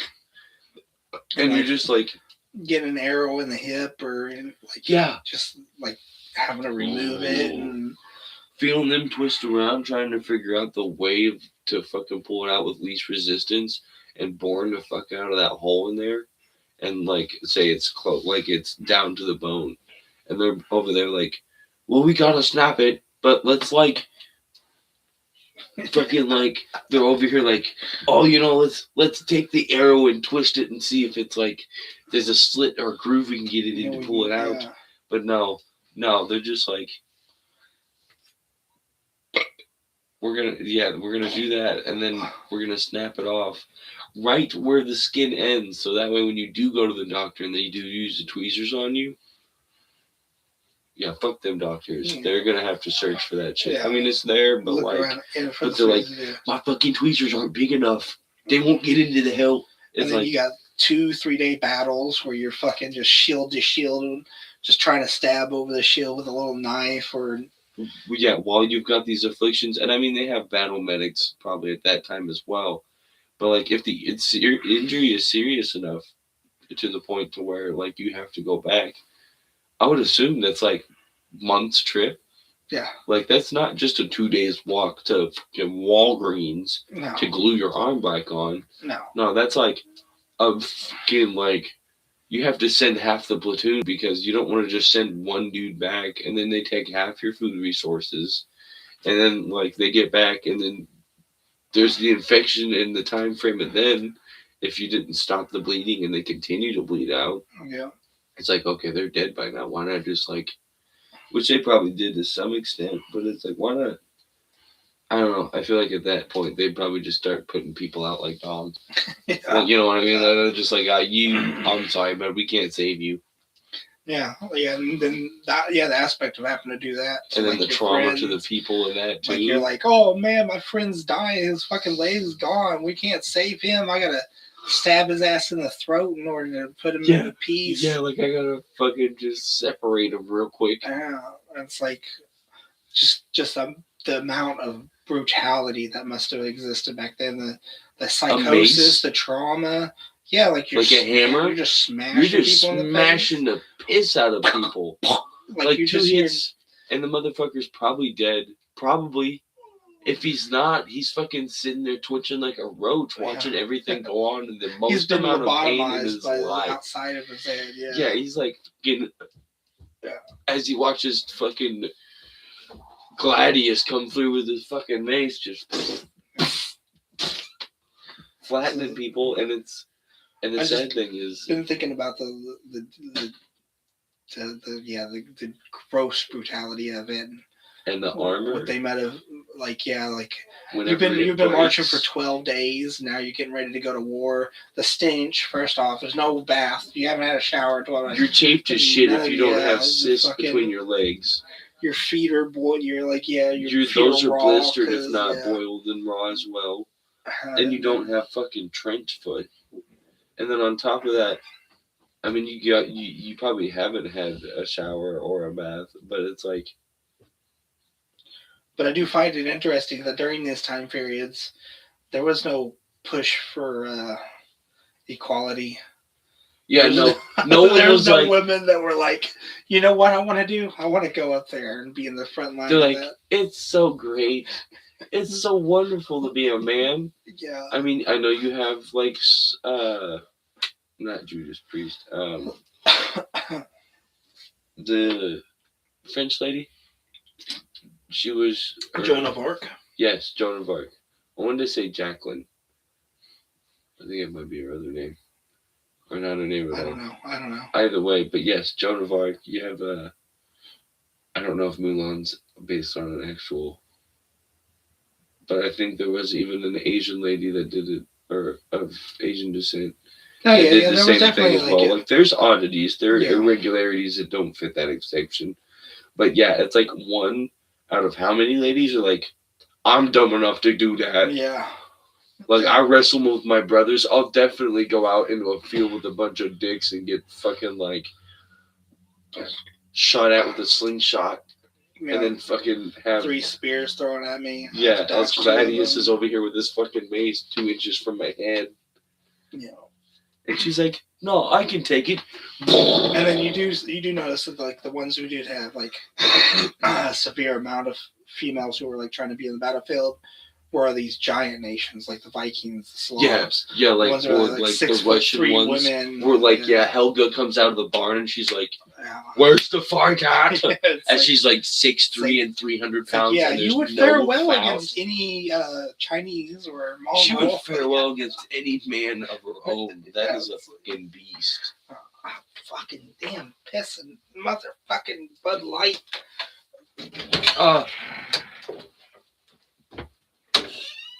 But yeah. Why is the light on? I don't know. You're the last one who was in it. No, I think we're busy.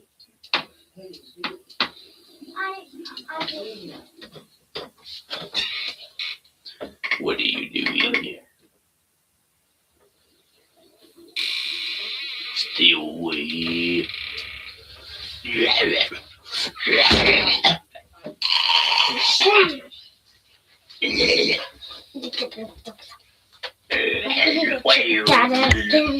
not trying to tap it back in. What?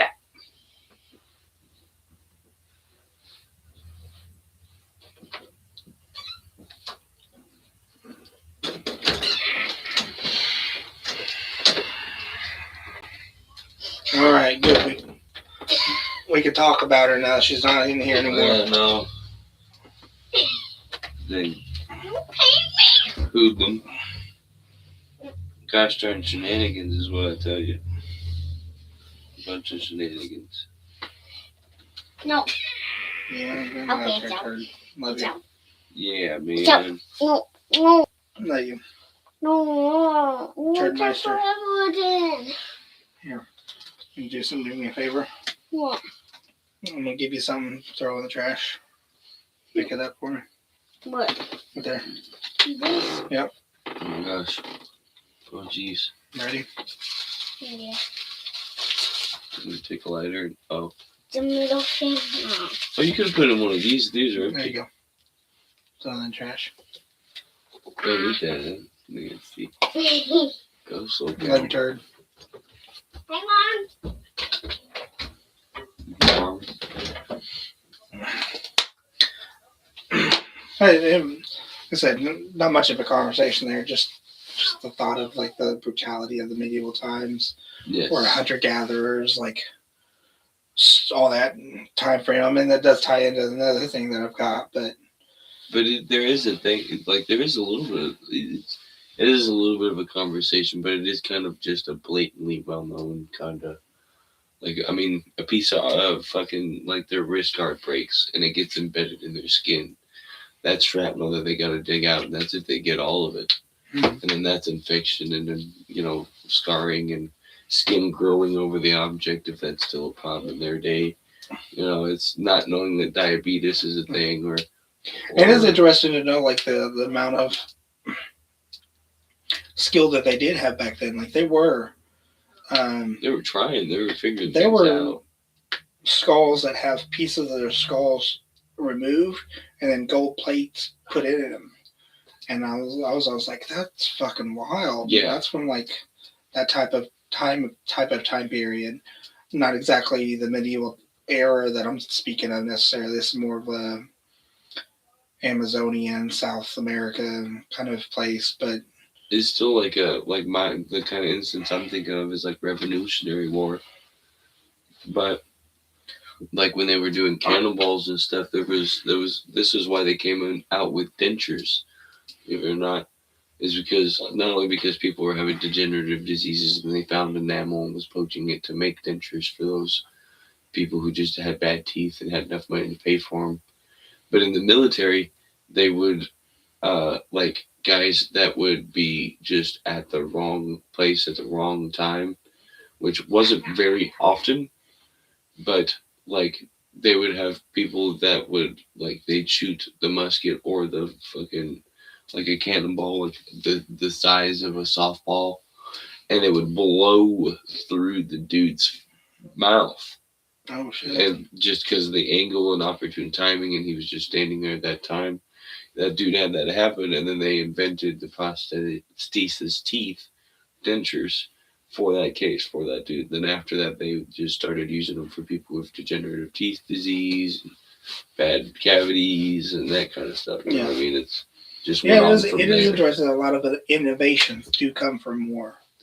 Unfortunately, yes, a lot of that stuff is like, okay, this may be useful and or safe to give to the civilians after we've just tested it on violence. We just tested this new procedure that might save this guy's leg and might not. We're just going to saw it and then hope for the best. Trans like on that same deal of that and kind of into the whole like exchanging what have you nonsense. I might have mentioned it before, but transgender procedures were the same way. They were used for people who like got damaged by IEDs and like they got bits of their shit blown off. That's what that procedure was for, the transgender procedure and what have you. They would use it to, like, say a guy got his bits clipped off. They would take whatever is left. They would take out, tie his tubes, you know, make it unserviceable, unusable, unfunctional is what I'm looking for. And then they would, you know, just kind of give him a hole. You know, he was now a girl. And then he didn't have periods. He didn't have estrogen problems. He might have testosterone problems. Like there was an imbalance. He took pills for it. he might have been able to pee regularly, if not just take a colostomy bag kind of thing. I don't know how exactly it worked with the dude or dudes that were guinea pig to it, but that's what that was really for, is for people with severe enough injuries to the point to where it's like you had to make them something they weren't in that case. And that goes back to the school thing too. Like school was even our American school system is based on the Prussian school system, which was founded specifically for the reason that 80% or so, or 60 to 80% of soldiers didn't want to kill people. Yeah. So they're like, we have to get the kids out of the home earlier. We have to get them to learn into a and state think and system, see, yeah. so they can. It's a not So that they necessarily. dehumanize everybody, and then they'll be willing to But shoot the other understand, enemies. yeah. They'll understand that not necessarily is there one life greater than the other, but under certain circumstances, you have to protect your own. If you value your life that much, you've got to fight for And it. then there's the guy who like come up with the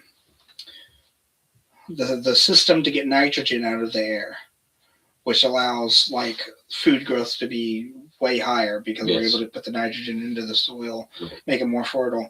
At the same time he was doing that, he was up for the Nobel Peace Prize at the same time that he was wanted for war crimes because he had created a gas that was being used in World War One.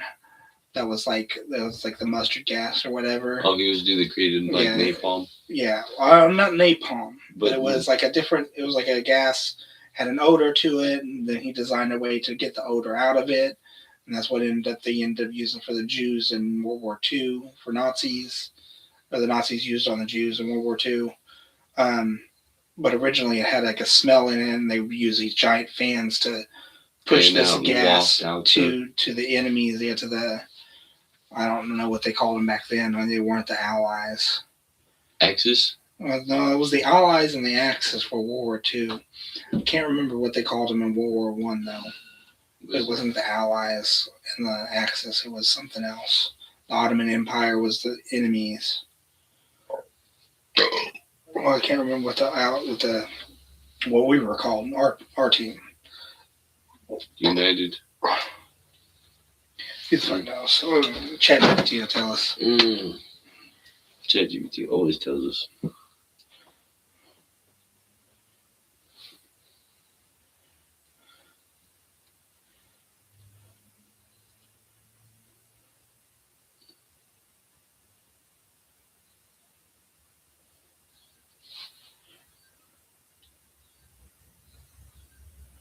What was the Allied powers and the Central powers?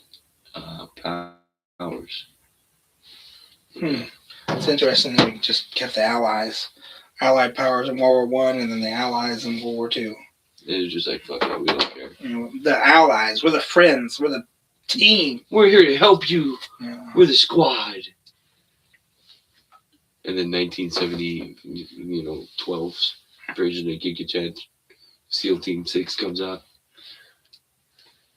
And then Putin disappears. Well, this brutality in medieval times does make me think about the another thing I've got. It was just like the time that humans almost went extinct. Apparently, there's been a few times that this has happened. The one that I looked up was a Toba super eruption. So this is a volcano that was like much bigger than even Yellowstone would be. Right. It was like, I think it's kind of what created, I'm thinking this is what possibly created Pangea. Or the split of Pangea. No, this was after Pangea. This was about, the fuck was it? When was it? I don't even have when it was. 70,000 years ago? Something like that. I get you. So it wasn't Pangea, but it was a long ass time ago. They do believe that it created like the Ice Age, though. The most recent Ice Age that we just are kind of starting to climb out of. That's my lucky ear hair. It pisses me off. Because yes, we are. It gets infected. We were in an Ice Age. We are coming out of an Ice Age. Right. That is why the temperature is rising. It is not. It's not so much to do with humans. It's just we're coming out of the Ice Age. Yeah. Like we're only 2,000 years past that Ice Age. About 11,000, Oh, 12,500, something like that. that's still. 11,900 to 12,500. But under the understanding of the time frame of our existence, it's like That's not. Yeah, that's not. that's a short time frame. Yeah, well, I think we've been around for like 300,000 at least for sure. The modern atomical humans. Right. I think it's like 200,000 to 300,000 years. So yeah, 12,000 years is like a drop in the bucket compared to that. I mean, it's a decent little chunk. It's a hundredth, tenth of that chunk. Yeah, 30th. About a tenth of it. Yeah. 30th of that chunk, because if it's 300,000, it's 10,000, 12. It's still, yeah, like that's. I don't think it's a tenth. Tenth would be 30,000. Because like a fifth. I get you, yeah. Like it's a very small amount. You know, and that's just what we know. And fossils themselves are really hard to Gauge like that. It gets. yeah, to be saved. Even to be saved, they have to, like, if they're left out in the elements, they'll just to decay, and we won't have no fossils. They have to be preserved somehow. Yes. Which makes it hard to. Unless the environment itself, it's like, yeah. It's like the cultured fire. So this is fire that was created and sustained by humans, or human. By humans, I mean humanoid. Yeah, not so necessarily 2 legs, Homo 2 sapien, arms. but Yeah. That was Homo pushed back here erectus. recently to Homo. It's not Hetero erectus. It's Homo erectus. Homo erectus. Yeah, I think that is what I've got. Is that it was pushed back to. No, that's all Charlie lost. Yeah, it was pushed back to Homo erectus. Cultivated fire.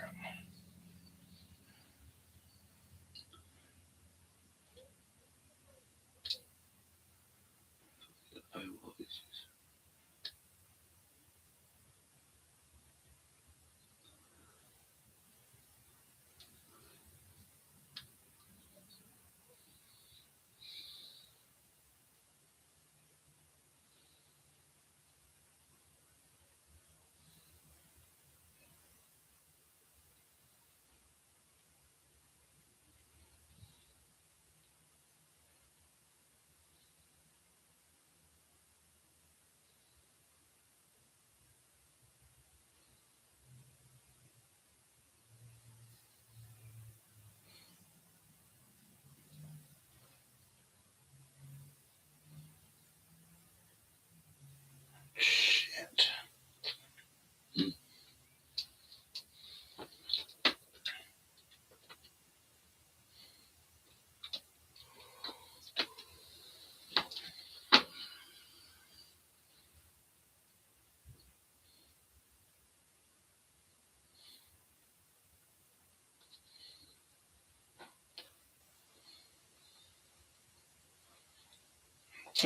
ChatGPT is just giving me a bunch of shit about relationships. Apparently, cultivated fire means something to do with relationships. Nice. I don't fucking understand. But I'm pretty sure it's been pushed back to about 500,000. That's what I think I remember, which would have been Homo erectus. Which is cultivated fire is like they created spark and created the fire and then maintained the fire. So there may have been fire previous to this, but it was created by like instances. It wasn't like lightning or something like that. It wasn't intentional. Yeah, exactly. It wasn't for use and for purpose. It was just like you said, lightning strike lit a fucking tree on fire. So that like the idea of cultivated fire being pushed back to 500,000 really opens up a lot of possibilities for multiple civilizations within that time frame. Yeah, that's not civilization that we know of is like 4,000 to 5,000 years old. That's it. 5,000 years old out of 500,000 years of being able to create fire. That's 100 civilizations. Yeah, so like that's where my head goes. Is like there's definitely different civilizations. Like if they were able to cultivate fire that far back. There would have had been civilizations that were in situations we were. Yeah. like now. You know what I mean? Like there would have to have been a couple of cycles to these things. Yeah. This is not the like the instance of reincarnation. This is not the first time that this stuff is. I would think it's have happened. Yeah. If in the estimation of the fact that our existence is that long, then it's like that there's no way that there's not. Yeah, and Unless it especially just like took us that long to figure it out, but we're figuring out shit pretty fast now. So considering that during the Toba super eruption, which was 70,000 years ago, our population got down to around 1,000 to 11,000 people. Now they don't think that this is actually where the bottleneck of humanity. Like they don't actually think that it was that dire for the Toba super eruption, but it was pretty dire, and they think that it was more like people migrated from one area, and then that there was only a couple boats that took that trip, and so because there was only a couple boats, there's such a limited pool of room DNA. to fit people. Yeah, like you only have so many females to mate with the males, Right. so it becomes a bottleneck of DNA, as opposed to a bottleneck of actually human species. And casualty is not. But the fact that it's they kind of the died, same scenario. Same to me, it's the same thing. It's like they took boat travel, and those boat people survived, but the people who stayed didn't survive. And so, like, yeah, they died probably because of the super eruption. It dropped it down to like it went down 5 to 9 degrees worldwide. Like the whole much world less within got that area. cold. Yeah, the whole world got colder by almost 10 degrees. Yeah. And so, like, you think about when winter hits, and it's fucking 24. Now you're talking it's 14. 5, yeah. And so, yeah, it's like big difference. It's going to definitely kill out way more people. That's a decent bit of deal. Yeah, around here especially, you can tell the difference between 20 and 15. And then just imagine like the like for whether it was the super eruption or the fact that they like moved, like the difficulty. This goes back to the brutality of the media. The difficulty of having to set up a whole new town. Yes. You have to cut down the trees. You have to build your own. You have no roads to travel all over. You have to figure out how to take the nearest water source and route it to the settlement you have. If you haven't made it close to it, if you're there, you're dealing with electricity at that. Like if that's a resource you have available, you got to figure out how to get that wired out to you. Yeah. You know, with all this Wi-Fi and all that nonsense going on. You have to find what plants and animals are edible on that new island. Yeah. Well, you may not get electricity out there if that's the case. But I mean, you're going to have to find some kind of way of transportation if you just don't do exercise and harden your body to the point to where you are that transportation. Yeah. But yeah, there's like zip lines, vines, fucking bicycle made out of wood. Like there's got to be a way. You know. Oh yeah. I was just listening the other day about somebody creating basically a hot air balloon out of resources only found in the Peruvian Amazon jungle. So what they wanted to prove was that the Nazca lines, which are these giant ants built on the ground that are only visible from the air. You can only actually see the ant from the air. From the ground, it's almost like a flat surface. This area is very dry. There's almost no water that drops in this area. This is why they've been maintained for thousands of years or hundreds of years.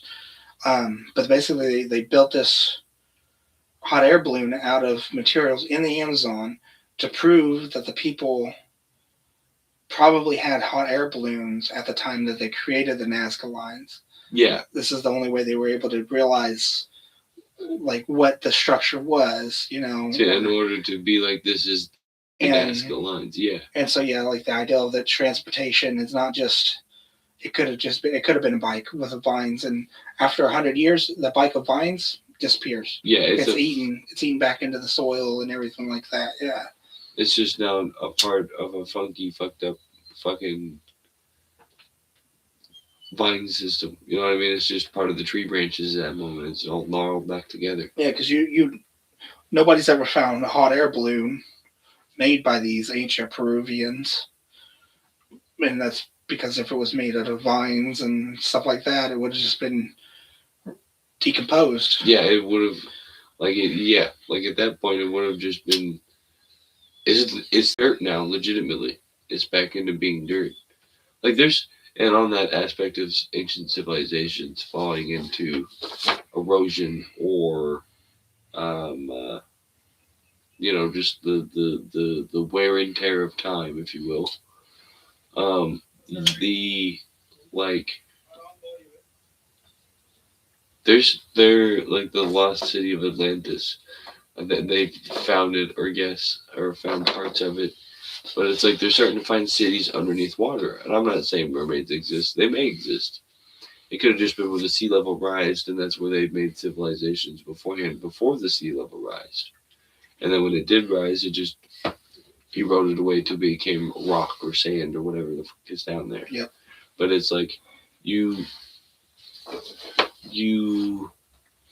we're making submarines now, and I mean, you don't think that if those civilizations are underneath there that far down, and we have 500 years worth of humanoid history, it's like it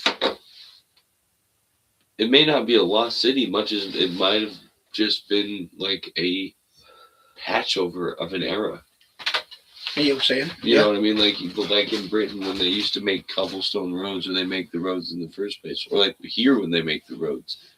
It's not or like when you go into those houses that are really old and have wallpaper on them, and then you have like you peel that one layer of wallpaper off, and then there's like 17 different colors and patterns and this and that, and then the drywall. Like I feel like the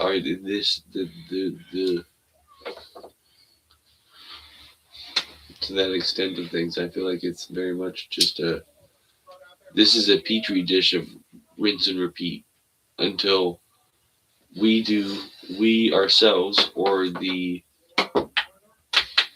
bigger brother, big being that's upstairs, gets the result he wants. Whether it's we all die off, or is whatever in religion, afterlife, whatever that has handled for us. No, it's we've rebuilt on structures that were there previous to them, and it's like we're just adding layers of not necessarily garbage, but it's this goes back to like the so in I think it's Babylon. Yeah, like you don't think in 500,000 years that we haven't not only made air balloons, but like covered parts of the like how there's tales of going to the moon in China, from ancient China. Exactly. You know what I mean? It's like you don't think there haven't been other peoples or other eras, or at one point that the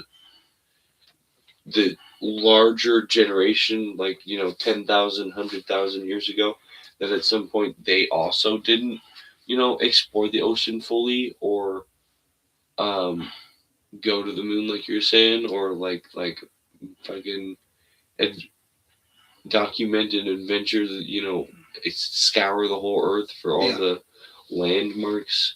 It's like it is very much like it's not necessarily there's nothing you can do to be the first person to do this and that at this point. It's just at this point it's I don't know, to an extent, but in the same extent it's like I feel like that's the whole point, is there's that much amount of not necessarily just history, but there's that much amount of just stuff, information, things that went on, things we may need to know or need to understand or want to help us understand certain other things and understandings in this existence. But we're more worried about like, I don't know, everyone's not on the same page, but it's like, all this shit has happened and you're worried about meth. Yeah. You know what I mean? Like, it's, drugs is its own deal, and it's like, we can't say too much to an extent of it, but it's like, do you you can't, like, there was someone here 10,000 years ago smoking crack and or meth or some kind of form of drug of some extent, just like you are now. Like, there was an instance where this happened, for Yeah. sure. Yeah. And yeah, we just keep blind to it, or dumb to it, or maybe there's a group of people who don't want us to know about it. Yeah. Like, we're not in we're not that in that time frame of that, part of that cycle beforehand yet, to where everything's come together, where everything's figured out, or we don't, not necessarily don't fail, but we correct where we've erred. You know what I mean? Adjust the course, Yes. kind of deal. Yeah. A lot of it does seem like ancient civilizations talked about the cycles that constantly happen, and there's got to be a way to get out of the cycle. I think there's some people though that are like, we need to make this cycle go More efficient, again. more tighter. We need we need to. this cycle works. We need to keep at it and make it. Like there's a group of people who want the biblical prophecies of the revelations to come true. They're like, we need to make sure that this comes true so that we bring about Jesus Christ's resurrection. And it's like, no, let's not do that. Yeah, it's like, you guys Let's saw do what that. happened beforehand. You really want to bring it back and pay for our sins all over again? Yeah, let's All right.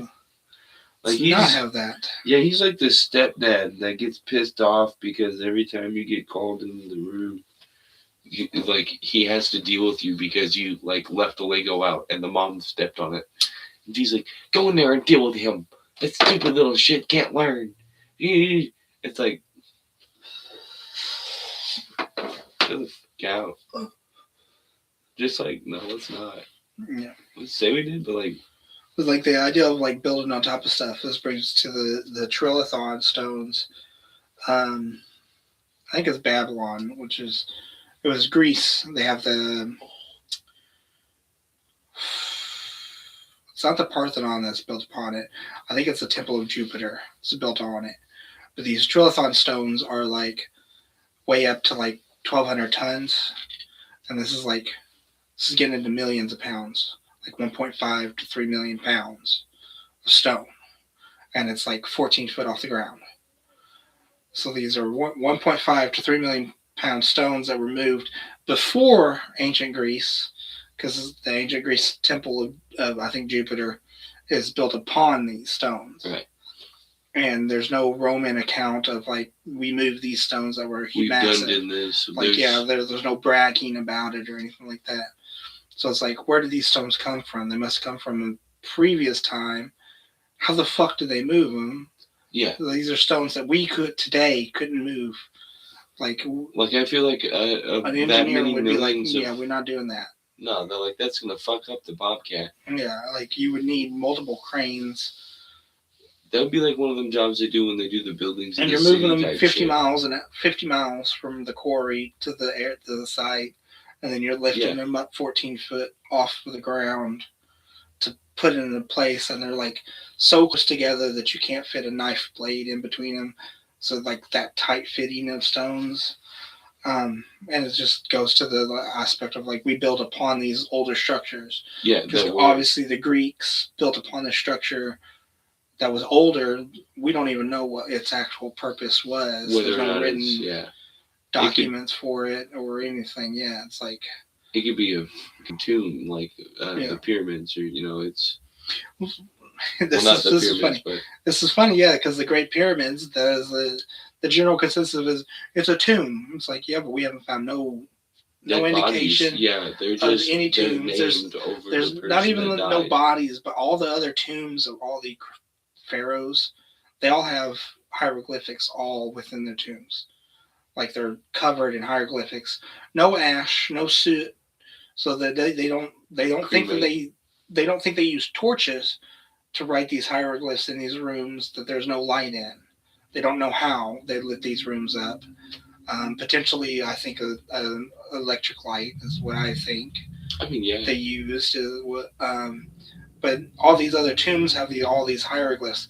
But then the Great Pyramid, Like they were smelting metal out of the veins. yeah, they were Technique as well. They were electroplating gold and smelting iron. Like they weren't making bullets, but they were making like intricately made. Yeah. And there was even like automatons or robotics back in ancient Greece and ancient Egypt. They had robots that would move.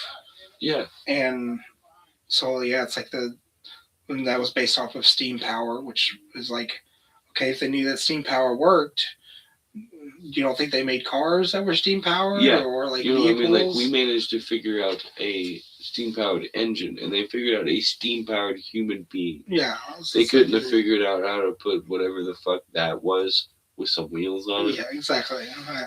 So it's It's like we couldn't figure out how to make it controllable. Yeah, so the whole Great Pyramid being a tomb is laughable because there's no hieroglyphics throughout the entire system. The only hieroglyphic that we do have is Khafra or Khufu. I think it's Khufu. And that, I think that was more of like him being like, oh, I'm going to name this after me. I'm going to claim this as mine. He didn't build it. He just was like, oh, I'm going to claim it. Nobody else claimed it. Like I'm going to put my name on there. I get you like, when you find that bridge and you're like, K&T forever, BFFs. Yeah, exactly. You know, adventurer. This is our mark. Or scratched his name in there, and he's like, I'm the king. I had 4,000 slaves build this bitch. Yeah. This is mine. Yeah, but so we don't know what the pyramid was. We know there's a structure. It's 2 kilometers, like a mile and a half down below the pyramid. These scans that these scans have shown that like have these columns, and they connect to these square chambers that are down there, and they have these like they say coils around these columns. I think they're probably stairs. My personal opinion. Stairs. Yeah, that makes sense. Yeah. But they think that they're like coils into this chamber, and they're like maybe it was a power plant of some sort. Like that was I get you the coil. Yeah, and I'm like, could be, or there could just be a library down there. So that's my personal opinion. It could just be a codex of information. There's a bunch of books down there, a bunch of information, a bunch of hidden knowledge of history.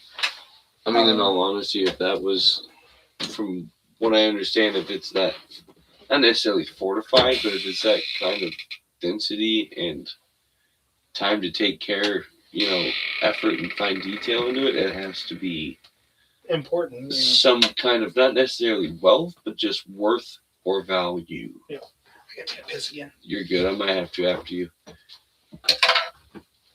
Oh.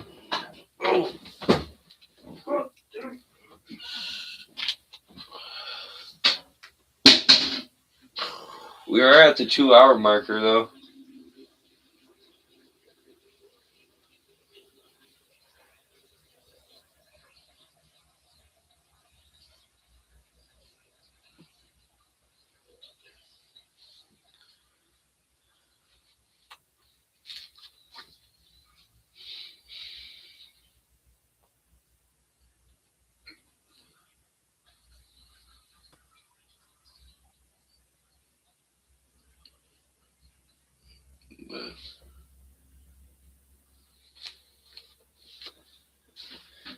We can't be the only first ones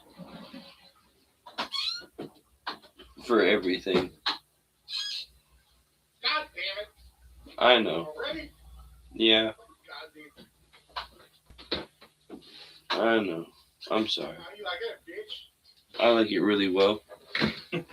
I'm sorry, I have a smart-assy humor. I know he's not talking to me, but I do it with commercials, too. Hey, we got 2. Yes. Got 2 in here. Yes. Fuck you, motherfucker. No, thank you all. Thank you. Yeah, most definitely. Appreciate you. Wow. So what you need to use? Oh, yeah. Yeah. Oh, dang. Oh. Oh, I see.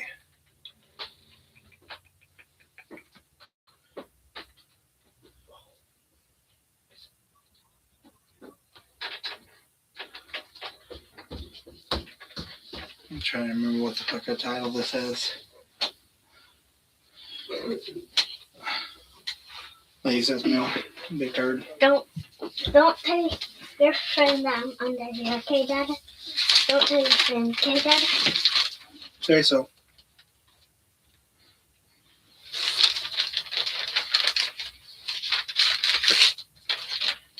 Is your Just leave him. Just leave him back here.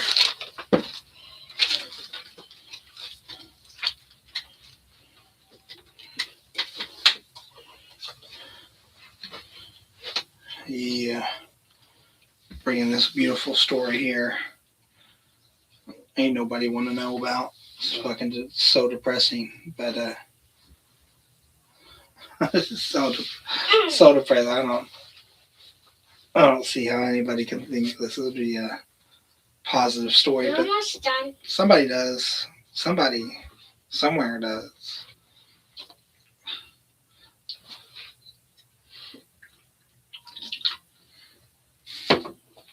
We're getting there, Sis Moo.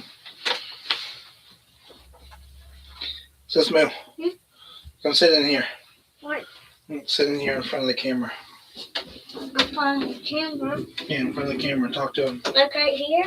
Yep. What did I say? Hi, guys. What are you guys doing?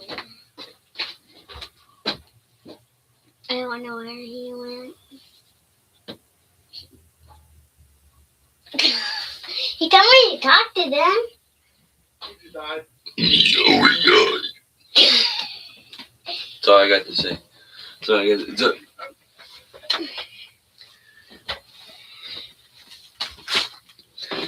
But what's really important is and what's important after that is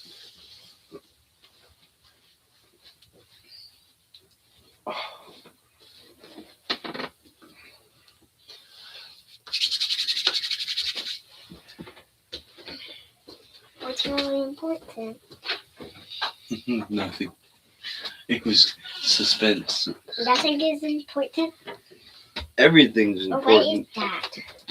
Pee. Ah, you drink that? Yeah. Does he drink his pee? Yeah, I watched it. He's drinking his urine. Right.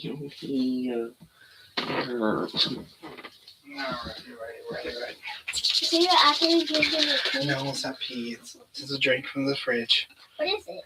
It's moonshine. Watch out. Pick me up and carry me. What's my name right there? It says arc. It says ancient structure. Carry me where my flashlight is. Right here.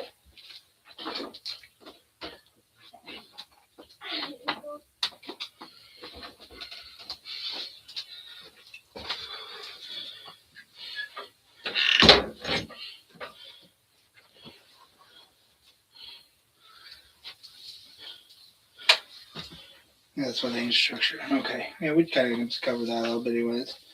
It's a pyramid. But while you were gone, I was telling them I'm gonna bring up this super happy story that makes everybody so thrilled with all of love. Right? Why do I? Because heavy sarcasm. Yeah, it very much is. You dropped your little. Oh. Yeah. So it's a story called "Dying for Sex." Mm. It's been picked up by Netflix. They're gonna run a series about it. Apparently, it was originally a podcast between these two females, in which one female was telling her friend about her escapades. Yes. The story of it is that she was in a 15-year marriage, I don't even remember. happily married. Then she got diagnosed with terminal cancer. Yeah. And she decided what she needed to do before she died. Super important for the memory of everybody around her. and her and family, her family and her loved ones. and their friends, and yeah, her like pastor. she wanted to make and sure a that everybody gynecologist. knew that she banged 188 guys. What? And that was what she did. She left her husband of 15 years when she got diagnosed with terminal cancer to go bang guys. I And would have then punched her in the mouth. I would have, like, I'm sorry, I'm not a woman beater, but I would have looked at her and been like, what the fuck, you dumb bitch. She went to bang 188 guys and then Like, she's a school teacher. Got She on has a- like 3 kids. She takes them to soccer got on a practice. podcast to tell the whole world about it. And then she's just like, I would be pissed. I'm like, you're just fucking popping out on the goddamn. Like, I understand you're dying, okay? Like, I can't be. I would understand her. I would let her go. Like, I wouldn't stop her. It's like she's gonna fucking die anyways if I beat her or if she gets cancer. So, Yeah. but no, but it's like I can understand the moral. Like, at that point, you're like, fuck it, I don't give a shit. And unfortunately, her answer for that was like doing what she wanted to a T with 188 men. Yeah. But in the same instance, it's like, I don't know about you, but I'd start a little mild first, like get crazy and try mushrooms. You know, like It doesn't matter what you do. get piss Even- poor drunk in the middle even of a if your city goal- you've never been to. When you divorce someone's like, you know what, I'm going to do almost 200 guys. Yeah. You just wake up Even one if morning you did do that, and they're just like, I couldn't see I'm gonna myself. suck and let be inserted inside me. 182 different size shaped, diseased, unwashed or washed, condom and or condom, And it doesn't and matter. or I'm checked dying anyway. inside me. I'm dying anyway, so it doesn't matter. It's like, fucking, I got cancer fucking me. Why not let every man in a 40 fucking mile radius see my open legs, feel my open legs, lick my open legs. Feel my lotus flower, it has been well blossomed. And then they go one step further and get on a podcast and describe it to everybody. Exactly, like Is my porn another- video. whole other step. My porn video, Kindle version. Yeah, it's exactly. Exactly. Yeah, it's exactly. Yeah. Like, you know, I was really great and up for the adventure until the 12th guy, and then I started chafing. Yeah. And then I took a break. So I just feel like this movie is going to be like a horror movie. So it's a horror movie in two ways. It's a horror movie and like, oh my god, I can't believe it's so scary. Ew, nasty. That I might get with a woman who gets diagnosed with cancer that ends up wanting to go bang 188 guys. Yeah, That's so scary. It's But like also that's worse horror than cheating. and the aspect of, damn, what a whore. Yeah. What- Yeah. What a slut. Yeah. Like, that's when they make the Scream movies, you know, the parody ones. But it's more focused on the, like, she's got fucking the crabs crawling all over her hoo-ha after, like, the 30th dude. Yeah. After dude's 40, she's like, her eyes are in the back of her head in a very, very deep and purple fucking tunnel called bags. Yeah, it's a. She gets on the podcast and she's like all nice and glowy, but she's like, oh shit, man. And the way they're like trying to sell the movie is like she's feminized, she's released herself, and she's finding her released own path. herself. She's going No. through her journey, okay? She's not going through her journey. The only people that are like stepping, she's releasing her. She's not. She's releasing orgasm. Oh, yeah. That's about it. But she is definitely not getting released. She's not releasing anything. She's getting filled. She's getting crammed. She's getting blown up until it pops. That is like, I'm pretty for sure that's like any woman who has that stamina. That's like their dream. It's wonderful. I get it. It's like a dude walking into their like house and there's just boobs everywhere. I can understand. Like after 10. 10, I feel like is a reasonable max for anybody. And I understand this lady's thing was like probably over a prolonged amount of time. Couldn't have been too long because she had terminal cancer. Exactly, but it's like, so and not only that, but if she turns around and makes a podcast out of it, is the cancer that fucking serious? If I live another 35 years, that makes me 10. That gives me 10, buddy. so I'm just thinking about it in my own terms of years. I'm like, holy shit, the amount of years that I would have to fulfill to get 188. Yeah. I'm doing like 2 lifetimes, if not 3. Yeah. Yeah, like I'm lucky. I'm like that's damn near a person a year. That's not a person a year. That is like 2 to 3 people a year. Yes. Okay. Not only that, but that's like I'm lucky to get 1 in 4 years. Okay. Yeah, so it must not be like the best crowd of people either.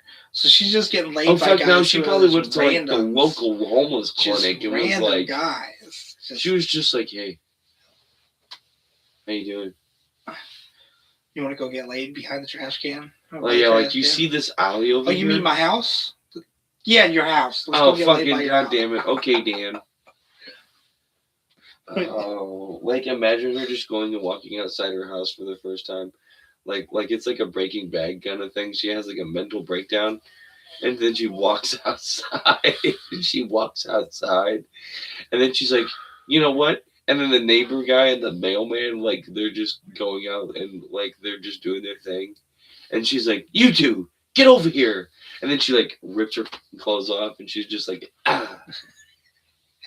You know what I mean? Like they just go back in the house, and the husband's like, "What the fuck?" And then she's like sitting on the back of the top of the couch. "Come and get it, boys." Mm-hmm. Yeah. And he's just like, "What am I saying? Oh my god."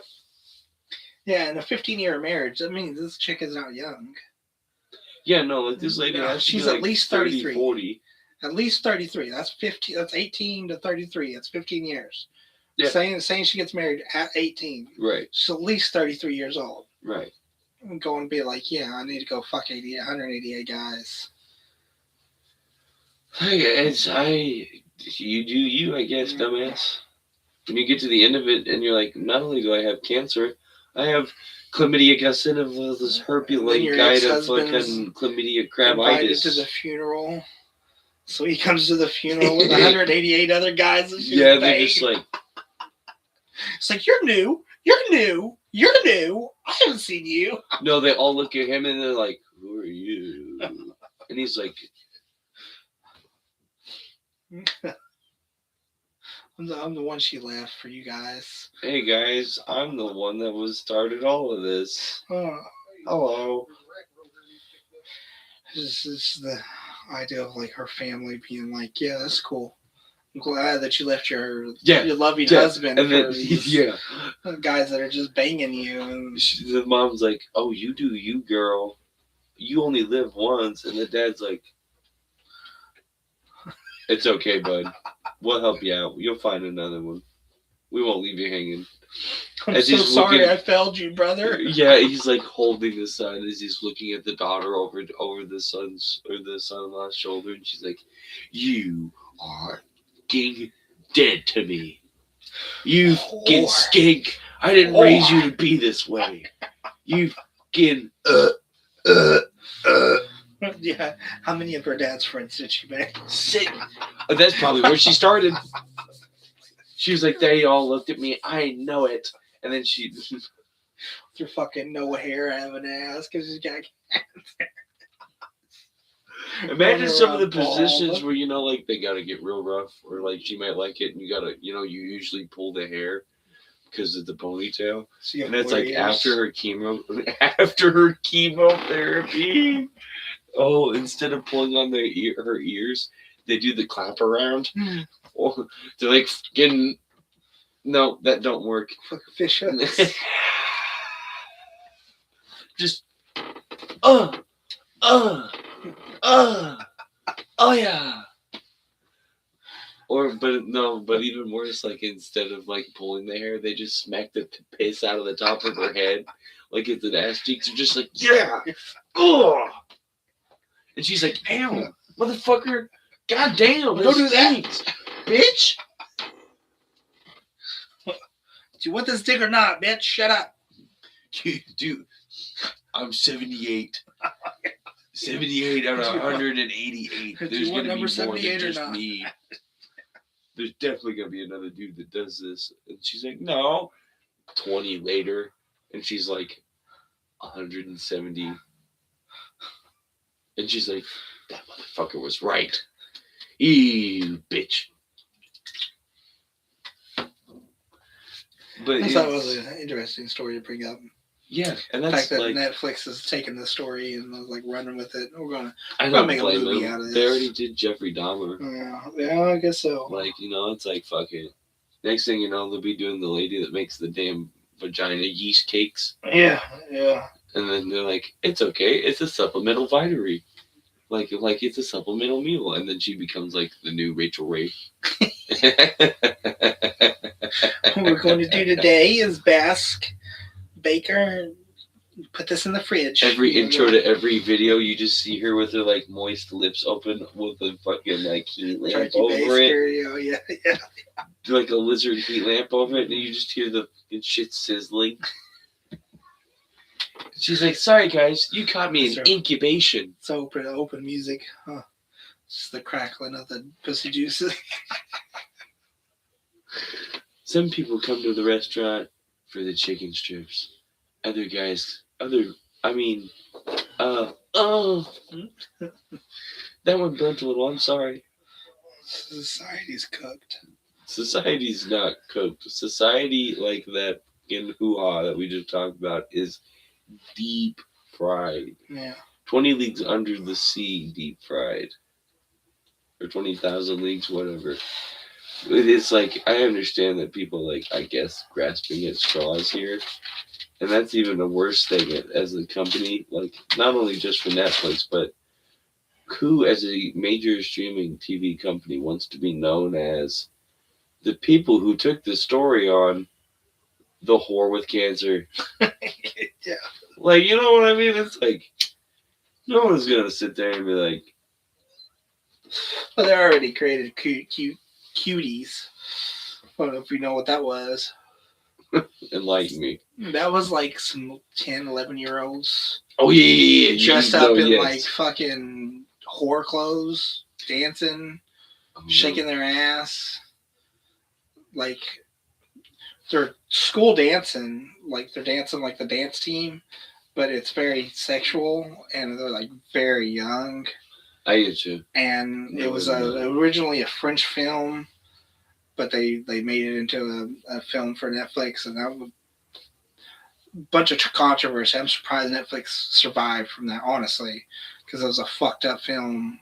Like what I understand from it. Unless that was the intention of making the people realize, that is that.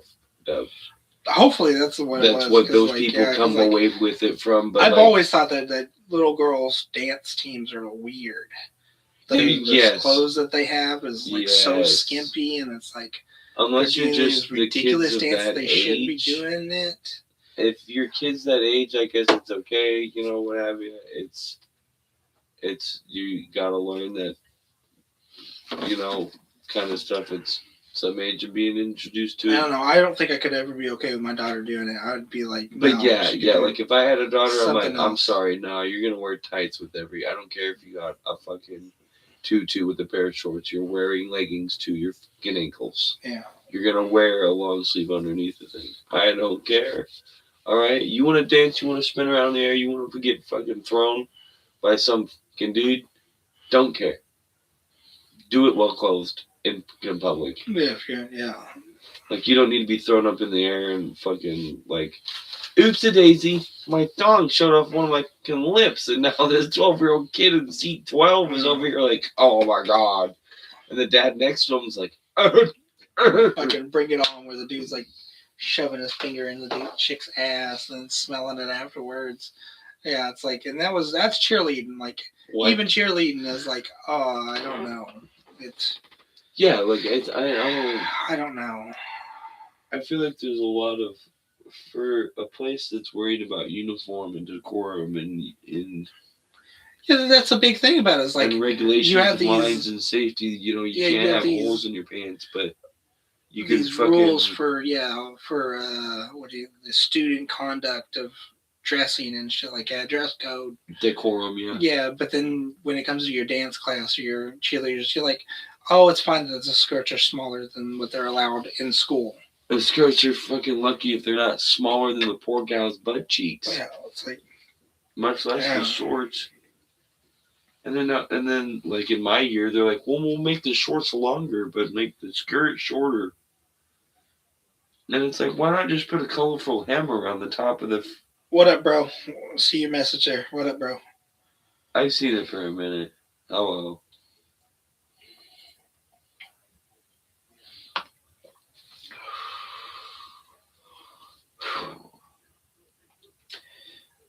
Well, say if you don't have much else left, you have anything else that you want to bring up? Oh, yeah. My mom, and whether again you guys believe in this or not, it used to be an older tale when they were kids, and what have you. But during the whistling in the woods, it's okay during the daytime. Oh, yeah. It's okay to do it in the daytime, like during the day and what have you. It's all right in plain daytime because whatever it is didn't see you, whether it's an animal or a Sasquatch or what have you. But you're not supposed to whistle in the woods at night. In general, really, and it's not much like whistling a tune. It's more so like short and shrill things. That sounds like a bird call or an imitation of a bird call. But if you whistle at night in the woods like that, it's a warning call to like sometimes in the older days it was Native Americans, but the majority of it is like Sasquatches. So like if you whistle in the woods to just in general, like if I was to walk up to the community to our park up here where the field is and just whistle in the dark, it's supposed to not necessarily warn them to come nor near you, but it's a warning call. It's a hey, if you come closer to this noise in this area, I'm gonna fight you. I'm gonna hurt you. I'm gonna protect my own. I'm gonna, you know what I mean. I'm gonna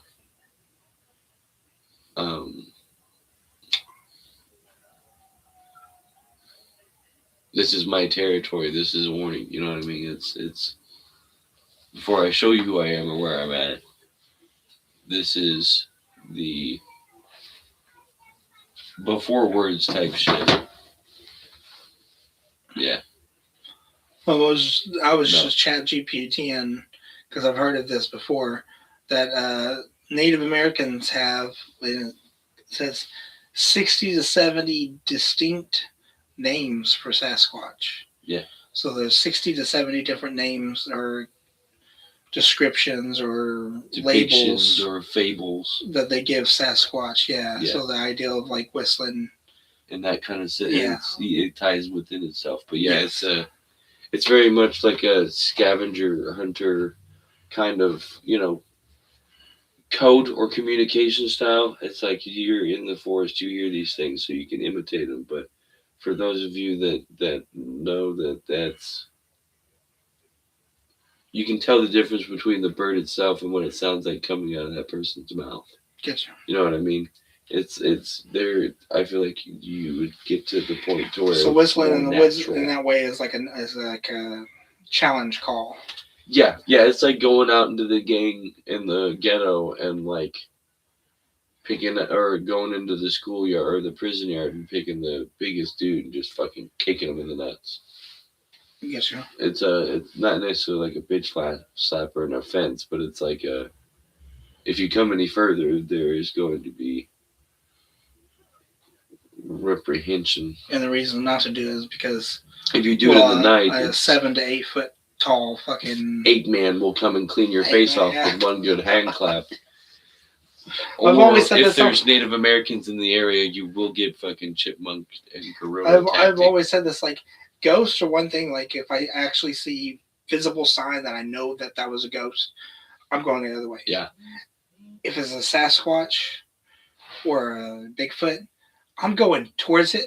I want to be the first man caught on camera to be torn apart by a Sasquatch. Yes. Do you know the amount of fucking fame that you get? Yes. Like you, the man who has filmed. You are the dude that got Harambe'd by the mythical creature of the forest. Fucking just legitimately kicked by him. Like imagine just getting fucking Spartan kicked by a goddamn Sasquatch. Like you're like, oh, it'll be okay, and then your chest goes around his foot, and then you're just like that footage is priceless. You can't fake that. You cannot fake a fucking almost 1,000-pound human being kicking like a 200-pound sack of potatoes like 20 kilometers. Yeah, so it's like that's my biggest thing. Like Sasquatch, I see Sasquatch, I see a sign of Sasquatch, I'm gonna go towards it. Yeah. Hey, you guys stay here. Keep filming me. Keep me in perfect focus. This is not World Star. This is stupid sticker. When I get killed, run like a bitch. Publish the film, okay? I will be the reason there are signs here that say don't go within 40 miles. Yes. I want to be the physical proof that Sasquatch is real. Yes. We did remove the corpse from the tree, and he did have the wallet does identify as Josh Mathis. 3-foot fucking football in his chest. Just like now that you've met the tree, there's just that imprint.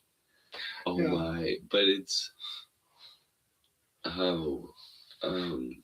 but yeah, you're like it's very much it's interesting too. It's like it the whistling means that, and it has that kind of language to it, but it is also very much like a black cat underneath the ladder kind of thing too, as well. It's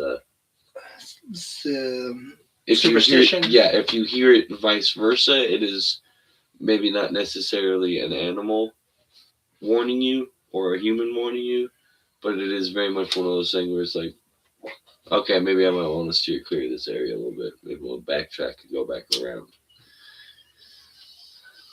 And I learned the other day on the same topic, like it is mainly Sasquatches superstitiously that are supposed to like what.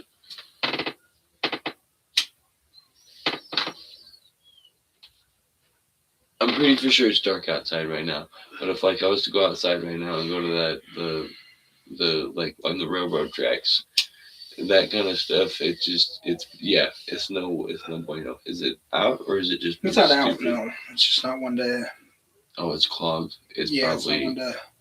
I'm sorry, I keep holding this one too. No, you're good. Oh.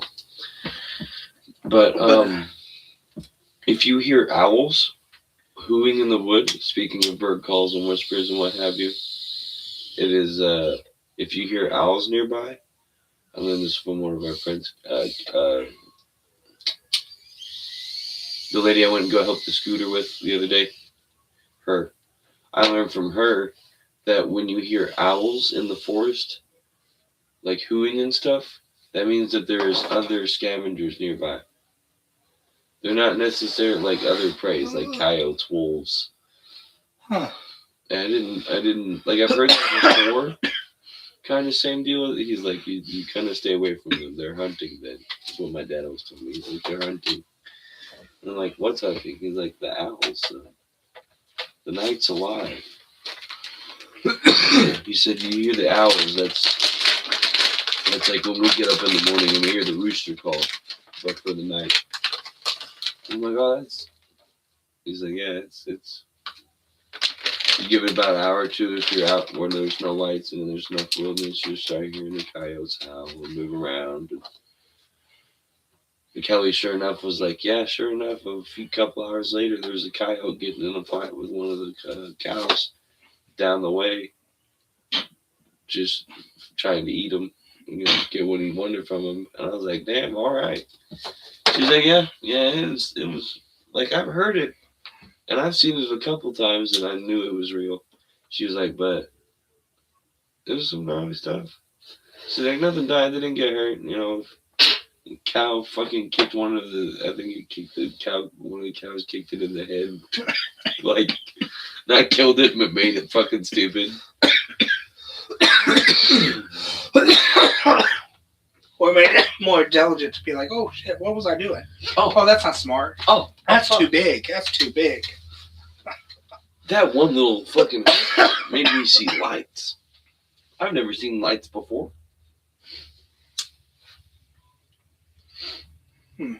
So with the whistling, and I've listened to the series a couple times now. It's done really well by Dark Somnium, which is basically this like YouTube channel that tells stories. He does really well. He makes like his own unique music with it too, and it's pretty creepy, pretty well done. And he's got this whole series called the First Settler series, which I think he just get these stories off of Reddit, like type shit. But the series of the First Settlers are like these people who are out in the woods. They're like trying to explore like Native American mythology, and they keep coming across these whistles at the end at night. It's like a very like it's like a very specific type of whistle. And Is it those like death whistle things? No, not quite. It's more like but it's still a particular sound.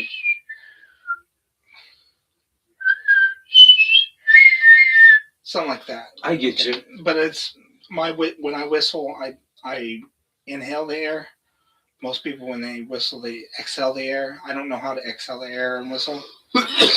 So it sounds a little bit different than that, but it's the essential 3 notes kind of situation. That almost kind of reminded me, you know, when you had that like square train whistle, that's the kind of noise that reminds me of. That same kind of like where you pull that little straw. No, we had as a kid. It was about yang long, and it was just a little like it looked like somebody pulled a fucking leg chair off of something and just like made a hole down it. But you blow into it. It was like shaped like a recorder, but you would blow into it and it would sound like a train whistle. Okay. But that's that same kind of. I get that hollowy, woody, like reverberation tone. So they hear these 3 notes or whatever, and essentially it ends up being these things that are humanish but not humans, and they like want human sacrifice essentially in order to keep everybody else safe from it. But it's the idea of like the whistle in the woods. This is not to where they don't whistle in the woods. This is if you hear the whistle in the woods, fucking. That's what you're in danger. Yeah. I've heard that a couple times. It's like a. Yeah. Yeah, it's kind of a yeah. And it's a very, really good series. First Settlement, Dark Somnium. Recommend it. Highly recommend it. That's what I thought when you first brought up the whole whistle in the woods. That was that aspect, but the Sasquatch thing makes more sense. Not just Sasquatch, but like any kind of entity that might be out there that they're like black-eyed children are one of those kinds that they don't whistle, but they got that kind of ominousness to them. That's all the way out here.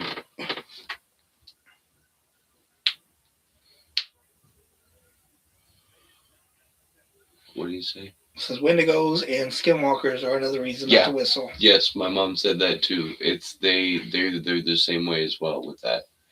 And I think with them, it's more or less of a threat, as more is like a you're prey now. They know where food's at. You've done fucked up and let them know you're where it is. I can see that. Yeah.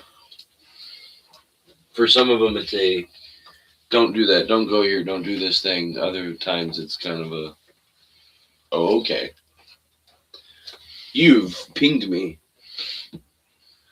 This has nothing to do with that at all, but just another topic as I Right. wrote down here is AI lovers. Lovers. So, lovers of AI or lovers that are both AI?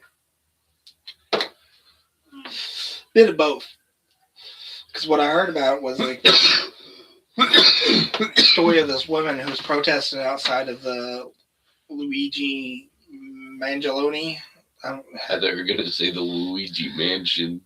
No, it's a Luigi Mangioloni. That's even worse. He's a guy who, I don't know if it was 2025, I think it was 2024. He come up behind a CEO of an insurance company and shot him in the back. I mean, I know people do weird shit. He ended up getting caught because like some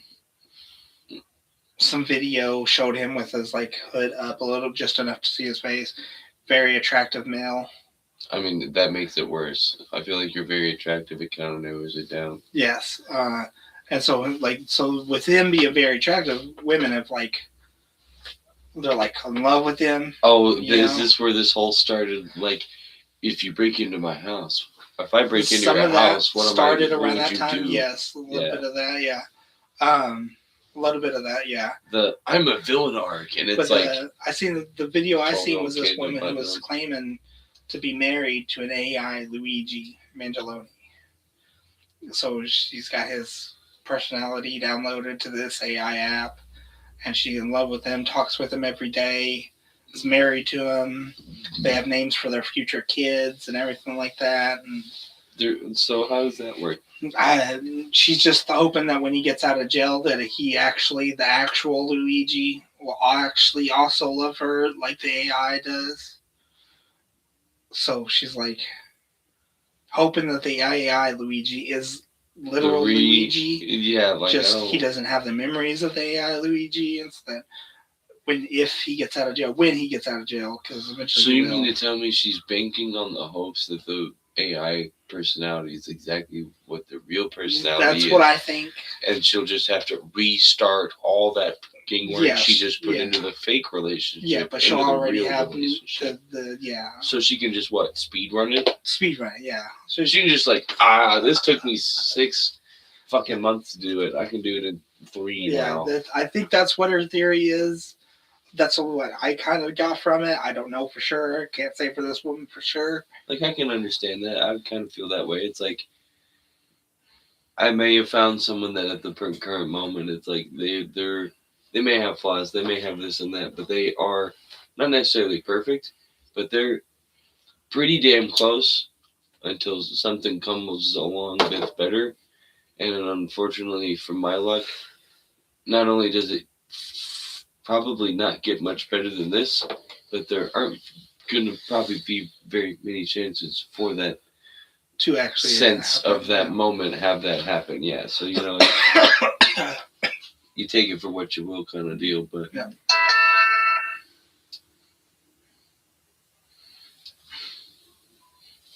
That's your that's daughter.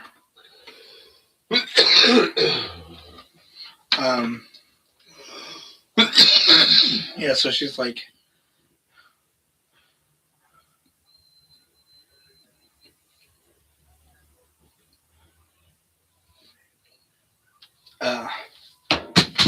damn, look at you go, man. I don't know how many times I've done that. It's like I just need to set it here. So she's in love with this AI, and I'm like, also, he's a fucking criminal. Clearly, went and killed somebody, like in cold blood, and like not even in face to face, but he shot the guy in the back. Yeah, like you didn't have enough gall to like wait till the dude give the guy a meeting time and then just like come up to him and like beat the piss out of him. But then there's also like there's millions of these Chinese women who are playing these maiden games. And I don't know, but they have a Chinese word for maiden. That's what they're called. The waifu.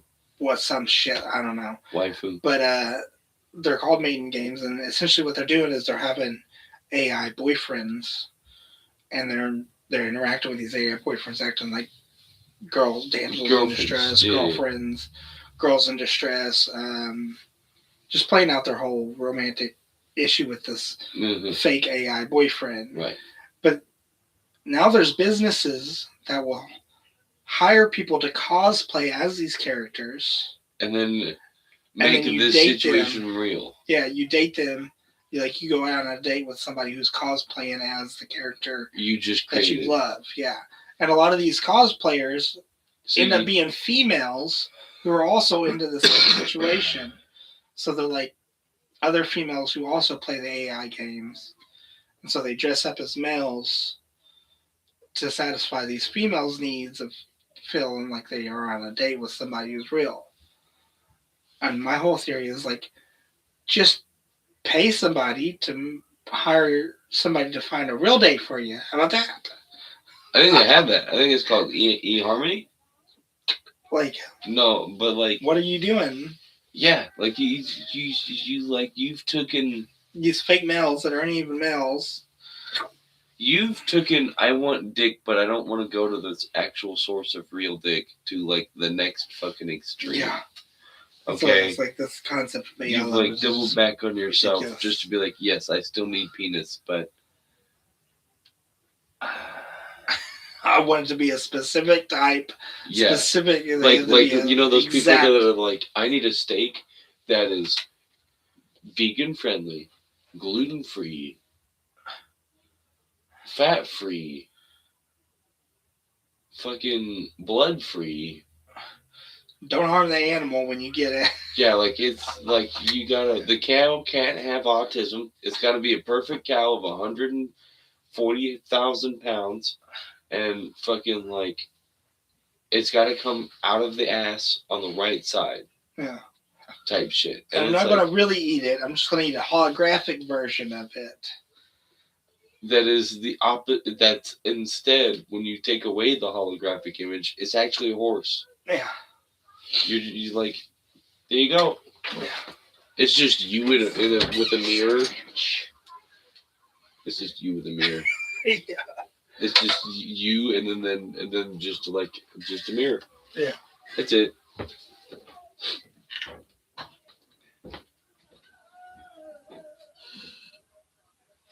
And then when you stand up, there's an odd bulge in your pants.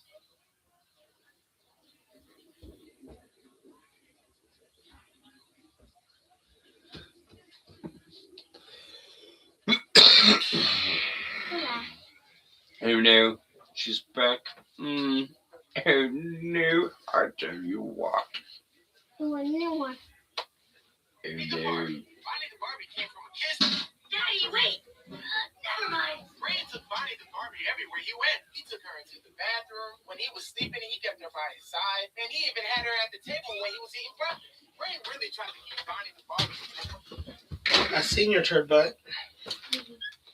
Ah, Skittles. When he was eating breakfast, Ray really tried to keep Bonnie. Sit here. Mm-hmm. So I just figured I'd bring up that whole AI lovers a little bit towards the end. As we're getting almost to 3 hours, probably end it here soon. I get you. I did have a. What's wrong with your camera?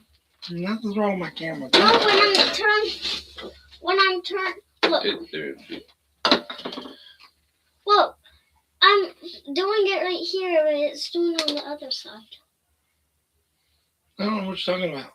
Look, my hand is facing this way, right? It's facing that way. Well, yeah, because it's a camera. It's mirrored. It's flipped. Turd. It's reflected, matter of fact. It's transcribed and transcribed. I didn't bring up Jolly West this episode, but maybe next episode. We'll start it next time, right? I do have whole 2 pages of notes on Jolly West and what I've learned about his ass. It's too late to go now. It's nighttime. I know it is. Well, maybe in the morning. I'm never gonna go play in the morning. Sure. But I did have another poem. I've been trying to write more like once a night or so. Hasn't quite been effective, but this one's shorter, so it's not as long. Thought processes. Yeah. But it's called What Others Fear. And then parentheses is Moonlight. Just because that's what it was wrote to. But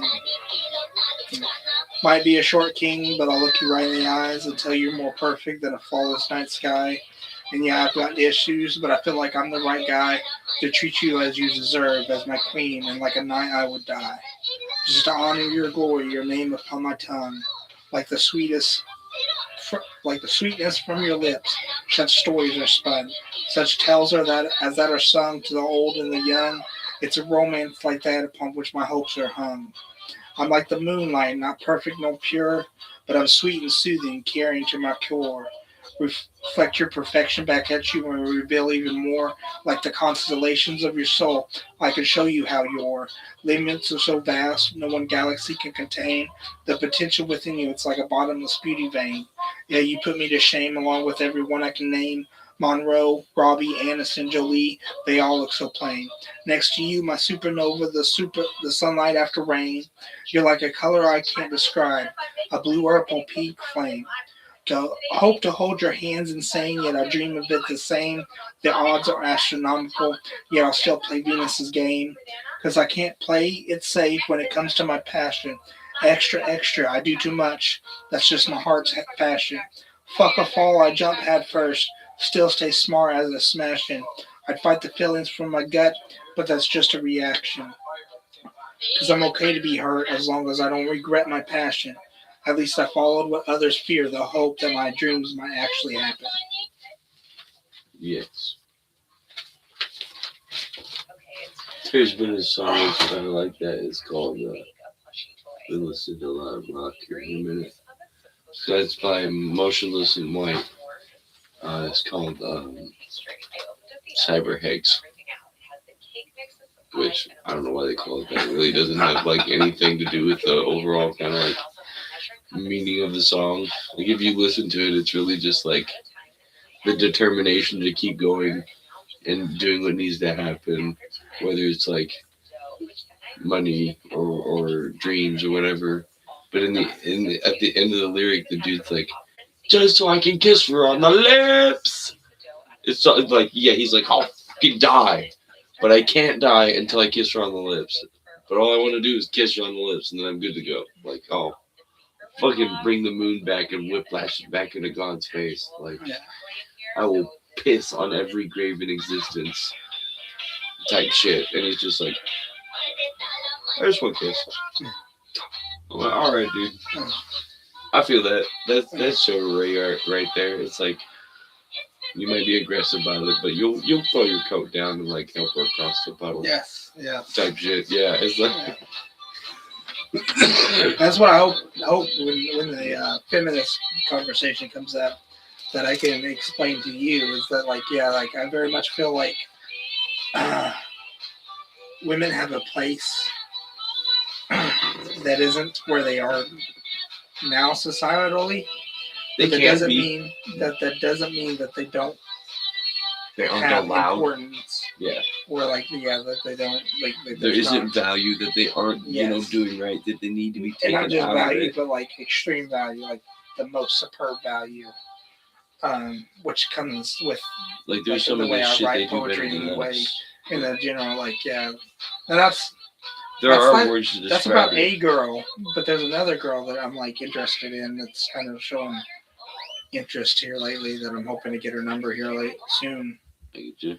And like, yeah, it's like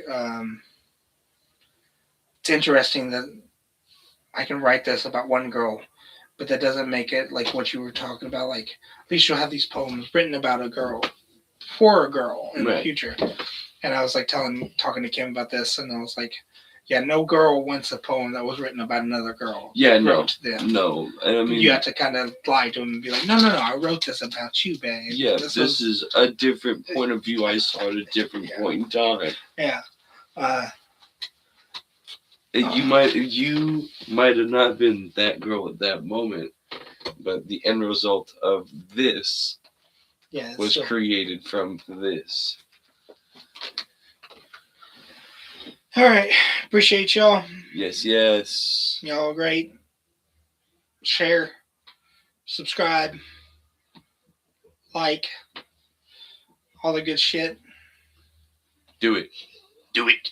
Yes, Do do it. it all. Come to the dark side. Become a Do gum it. guzzler. Please and thank you. Again, share, Do it. like, and subscribe. We have the best comedy. We at least have a unique point of view of everything, that's for sure. Yeah. Appreciate y'all. Yep. Good night. Good night. Yeah.